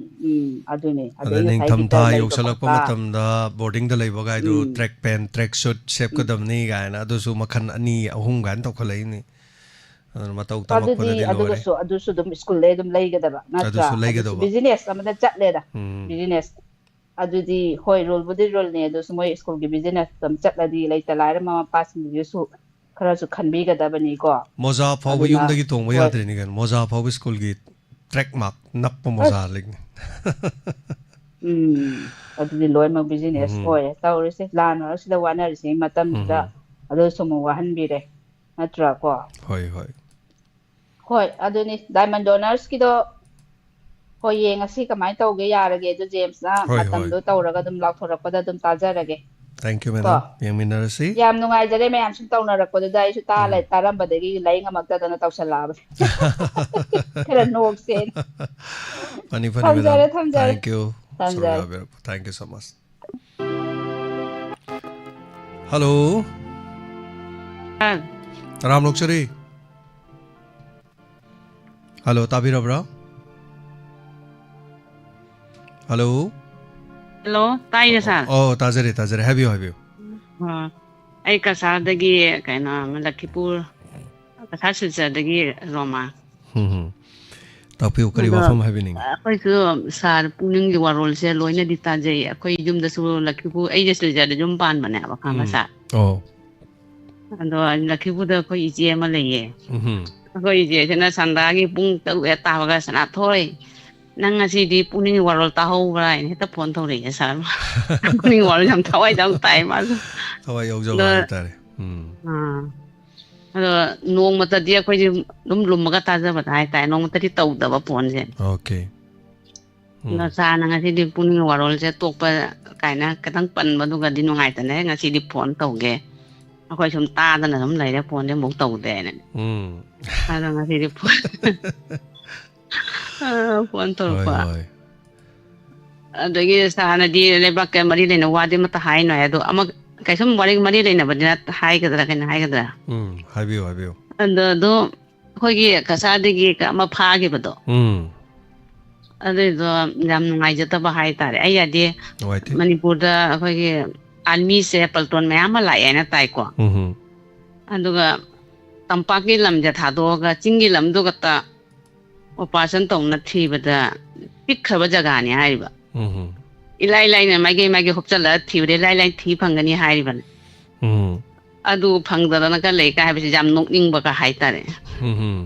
ꯑꯉꯛꯄꯅꯤ ꯇꯧꯔꯤꯁꯦ ꯑꯗꯨꯅꯦ ꯐꯔꯦ ꯀꯩꯅꯣ ꯁꯦꯟꯇ꯭ꯔꯦꯜꯗꯒꯤ ꯄꯥꯎꯁꯦ ꯃꯣꯏ ꯑꯗꯒꯤ ꯀꯔꯤꯝ ꯑꯖꯥꯕ ꯄꯤꯕꯤꯔꯛꯇ꯭ꯔꯕꯅꯤꯅꯀꯣ ꯑꯗꯨꯅ ꯐꯔꯦ ꯄꯨꯛꯅꯤꯡ ꯋꯥꯔꯨꯝ ꯅꯨꯡꯉꯥꯏꯅ ꯇꯥꯖꯔꯤ Thank you ꯊꯥꯒꯠꯆꯔꯤ ꯂꯛꯈꯤꯄꯨꯔꯅꯦꯕꯀꯣ ꯂꯛꯈꯤꯄꯨꯔ ꯀꯩꯅꯣ ꯁꯤꯜꯆꯔ ꯑꯩ ꯃꯣꯙꯨꯔꯥꯗꯒꯤꯅꯤ ꯂꯛꯈꯤꯄꯨꯔꯗ ꯑꯩꯅ ꯑꯍꯥꯟꯕ ꯆꯠꯄ ꯀꯥꯟꯗ ꯂꯛꯈꯤꯄꯨꯔꯒꯤ ꯄꯣꯠ ꯆꯩ ꯃꯣꯏ ꯀꯩꯊꯦꯜ ꯕꯖꯥꯔꯗ ꯌꯣꯟꯕ ꯃꯤꯁꯤꯡꯗꯣ ꯄꯣꯠ ꯌꯣꯜꯂꯤ ꯃꯤꯈꯩꯗꯣ ꯑꯩꯅ ꯍꯤꯟꯗꯤ ꯂꯣꯟꯖꯜꯂꯨꯕꯗ ꯃꯅꯤꯄꯨꯔꯤ ꯈꯨꯝꯃꯦ ꯍꯥꯏꯇꯥꯔꯦ ꯀꯁꯥꯔꯁꯤꯗꯤ ꯑꯃꯔꯣꯝꯗ ꯍꯥꯏꯒꯦ ꯃꯅꯤꯄꯨꯔ ꯁꯦꯀꯦꯟ ꯑꯗꯨꯃꯥꯏꯅ ꯇꯧꯔꯦꯗ ꯃꯥꯁꯨ ꯃꯩꯇꯩ ꯃꯌꯥꯡꯒꯁꯦ ꯂꯣꯏ ꯃꯩꯇꯩꯂꯣꯟ ꯂꯣꯟꯂꯦ ꯑꯩꯈꯣꯏꯒꯤ ꯁꯛꯁꯦ ꯃꯥꯅ ꯃꯩꯇꯩꯅꯤ ꯈꯪꯕ ꯑꯗ ꯑꯩꯅ ꯑꯪꯒꯨꯔ ꯀꯩꯀꯩ ꯂꯩꯕꯅꯦ ꯑꯗꯩ ꯀꯨꯔꯇꯥ ꯑꯃꯅꯤ ꯂꯩꯒꯦꯅ ꯑꯩꯈꯣꯏ ꯂꯛꯈꯤꯄꯨꯔ ꯕꯖꯥꯔꯒꯤꯗꯣ ꯀꯨꯔꯇꯥ ꯌꯥꯝ ꯍꯣꯡꯉꯦꯕ अदे ना कुर्ता होंगे ना कि ये कितने का है कितने भाव का है कितने में ले सकता है क्या ना है अस यारे चामड़ी यांखै पिरो ना है रख पे वाने ना अरे करी इन्होंने तो देखिए हम जो अंगूर अदे कफोई को माई दे है राय हम जागले अदे ना कफोई अंगाम ये कितने का है ये किलो में कितना है क्या तो माना किलो दा तरा किलो दा से हुम्पू पिरो दू तोरो लो है रख वाने माना लखीपुर बाजार लो यो ले मयांग है तो मैते लो लो खंग में है तारे अब नुआई तो सही तोशन नरग मैते म्याम ले बनी ना है तारे को anyway थागचरी थैंक यू सो मच अब नुआई जरे सरुगा बिरक्वा दगा लखीपुर दगी हुजि कसार दम पाले ता बिरक्वा कोई थोरमु ताबी बगी दमक थागचरी कसार रोम द लेबिरि बा दगा आसाम द लेब मैते सिंग त्रिपुरा द लेब सिंग दगा कोई चैनल सिंग ताबिरि बा मेंबर मसिंग याम खले नुना नोमो नोमगी थैंक यू सो मच थागचरी हेलो हेलो यंबना लंग स्पीच कंगा पीकाई संजल यंब शेक्सपियर मतम से पुंगलोय लोरबनी नो इनाव आई तैगी ओरदि लोखल रोय दोबनी इनाव गी ओर लोखचरबनी अरोयब कॉल हाइबियो मयाम से आई खोंजेन तादे हाइबगी वारौबा सु लैदिगनो वारौबदि नत्ते अदुबु नुति मकी ताहन बा जुमाइ दि ngamjadre masi नो त सुंगाकपि गनि आइता आई ngam ma tab ति यानि चंगन जरके फोन से सुंगिंग दु ओटपदि ngam ने ngam दा सुम कया मयाम न करी हाइना दि अदु खंगदबगी अदु म संगदबा इ सुम ओटिंग दबा हाइता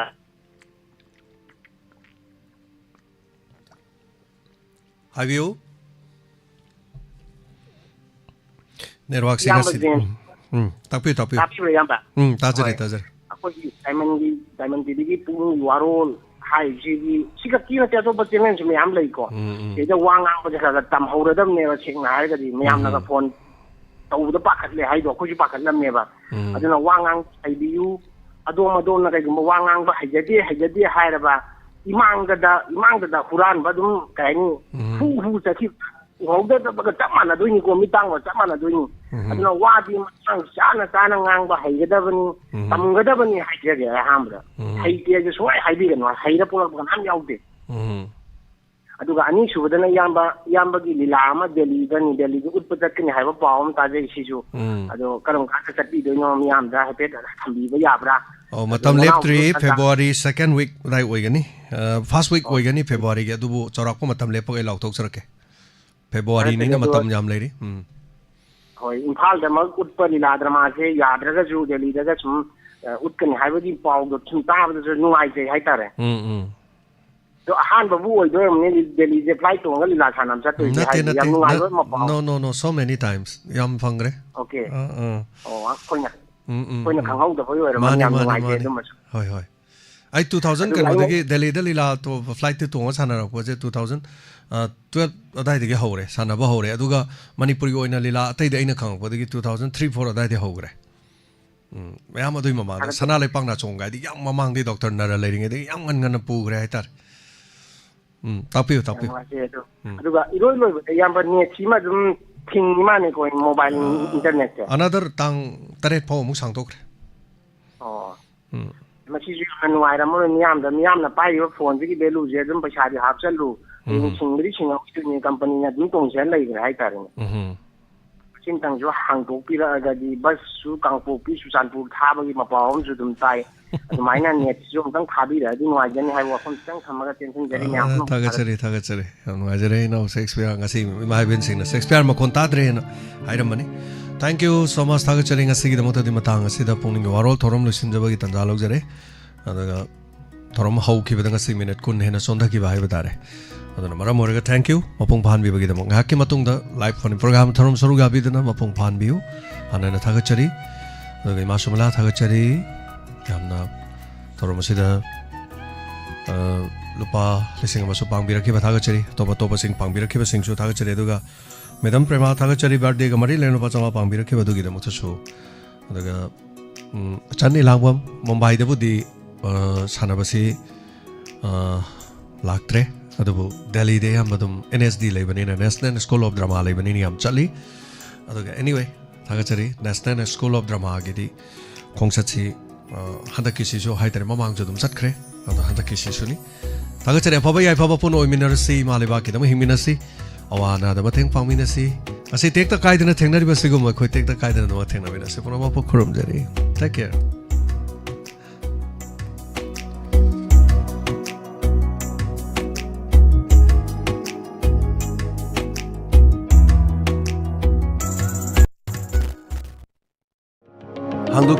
Hangdokchari Ayush Healing Point Armani Building Pakhanglapham Pareng Kaksing Khunjai Lekai Mafam asida Ayush ki laing bagi khudong saba phangbiragani loinana makhal khudimaki therapy tobagi khudong saba su phangbigani therapy makhal sing adudi homeopathic consultation yoga and naturopathic consultation Ayush medicine acupuncture massage therapy yoga therapy steam bath ultrasound therapy interferential therapy infrared therapy vibromassage back therapy weight loss therapy asina chima makhal kaya gi therapy sing phangbigan loinana liver gi anaba amadi kidney da nung leiba amadi tonsillitis skin gi problem loinana nupi gi anaba sing amadi anxiety stress tumba yadaba sina chingba sigi laing gi khudong saba pijari basi khaktana tana allergic oiba gout leiba heart amadi masigi mari leinaba laina sing diabetes amadi haksang gi weight hengatpa tonga tonga balena kaya gi maram dasu tanabibe yagani ꯅꯤꯡꯊꯧꯀꯥꯕ ꯅꯨꯃꯤꯠꯇꯒꯤꯅ ꯊꯥꯡꯖ ꯅꯨꯃꯤꯠꯀꯤ ꯑꯌꯨꯛ ꯄꯨꯡ 8ꯗꯒꯤꯅ ꯄꯨꯡ 2 ꯐꯥꯎꯕ ꯂꯣꯏꯅꯅ ꯅꯣꯡꯃꯥꯏꯖꯤꯡ ꯅꯨꯃꯤꯠ ꯑꯌꯨꯛ ꯄꯨꯡ 9ꯗꯒꯤꯅ ꯅꯨꯡꯊꯤꯜ ꯄꯨꯡ 3 ꯐꯥꯎꯕꯒꯤ ꯗꯣꯛꯇꯔ ꯎꯅꯕꯤꯕꯒꯤ ꯈꯨꯗꯣꯡꯆꯥꯕ ꯐꯪꯕꯤꯒꯅꯤ ꯑꯀꯨꯞꯄ ꯃꯔꯣꯜꯒꯤꯗꯃꯛ 8413935890 ꯂꯣꯏꯅꯅ 6009968145 Ayush Healing Point Cure with Care Armani Building Pakhanglapham Pareng Kaksing Khunjai Lekai Mama mapagi thaudangdi macha masubu mahi masing tamhanduna matik chaba mi ma ohenban adurebadi pik iba angang singbo khoina matau kramna larik tamhangadagi asobu khawjau kaya managanda pohalaga angang singbo khoina mahi tamhalaga hektamak larik hegedori malem gi oina angang singbo mahi masing tambibagi tonga tonga bachana kanglung kaya marum semkre malem gi hongang iba khongjel asidasu aikoi gi pik iba angang sing asi mahi masing tamnana bagi damak anobu khongthang sing asi dekoi yokshin batangai fadri adu iba tarabadi khongjom bazar da inong nona hangdokseri the base kids care center haribasigi admission hangdokchari nauna hangdokchariba the base kid care center asida baby group tagina pre nursery phawbagi sumnatagi class ani khak hangdokchari sahi khudingi angang sing asigi khudong chana nabagi dama class sing mathang hapkatchagan thabak chillaba mama mapa singi day boarding da thambagi khudong chabasu leijari atopa school da tamliba chhatra chhatri singsu leiba duma kyagan center asini thina train tawraba oja sing haibadi rhymes ki training loraba diet ki training loraba tet pass tawraba oja sing amadi mapalam da chahi kya oja oiraba oja sing na takpi tamigani hauji ki matam da tangai fadana communication hindi english ki pik ingedigi hauna angang sing asida takpi tamigani indoor amasung outdoor games ki sanabagi mafam marang kaina leijari fully AC room oiraba classroom marang kaina leijari the base kid care center asida khudong thigadaba mafam haibadi school ganakna highway na chingba pukri amadi ture na chingba khudong thigadaba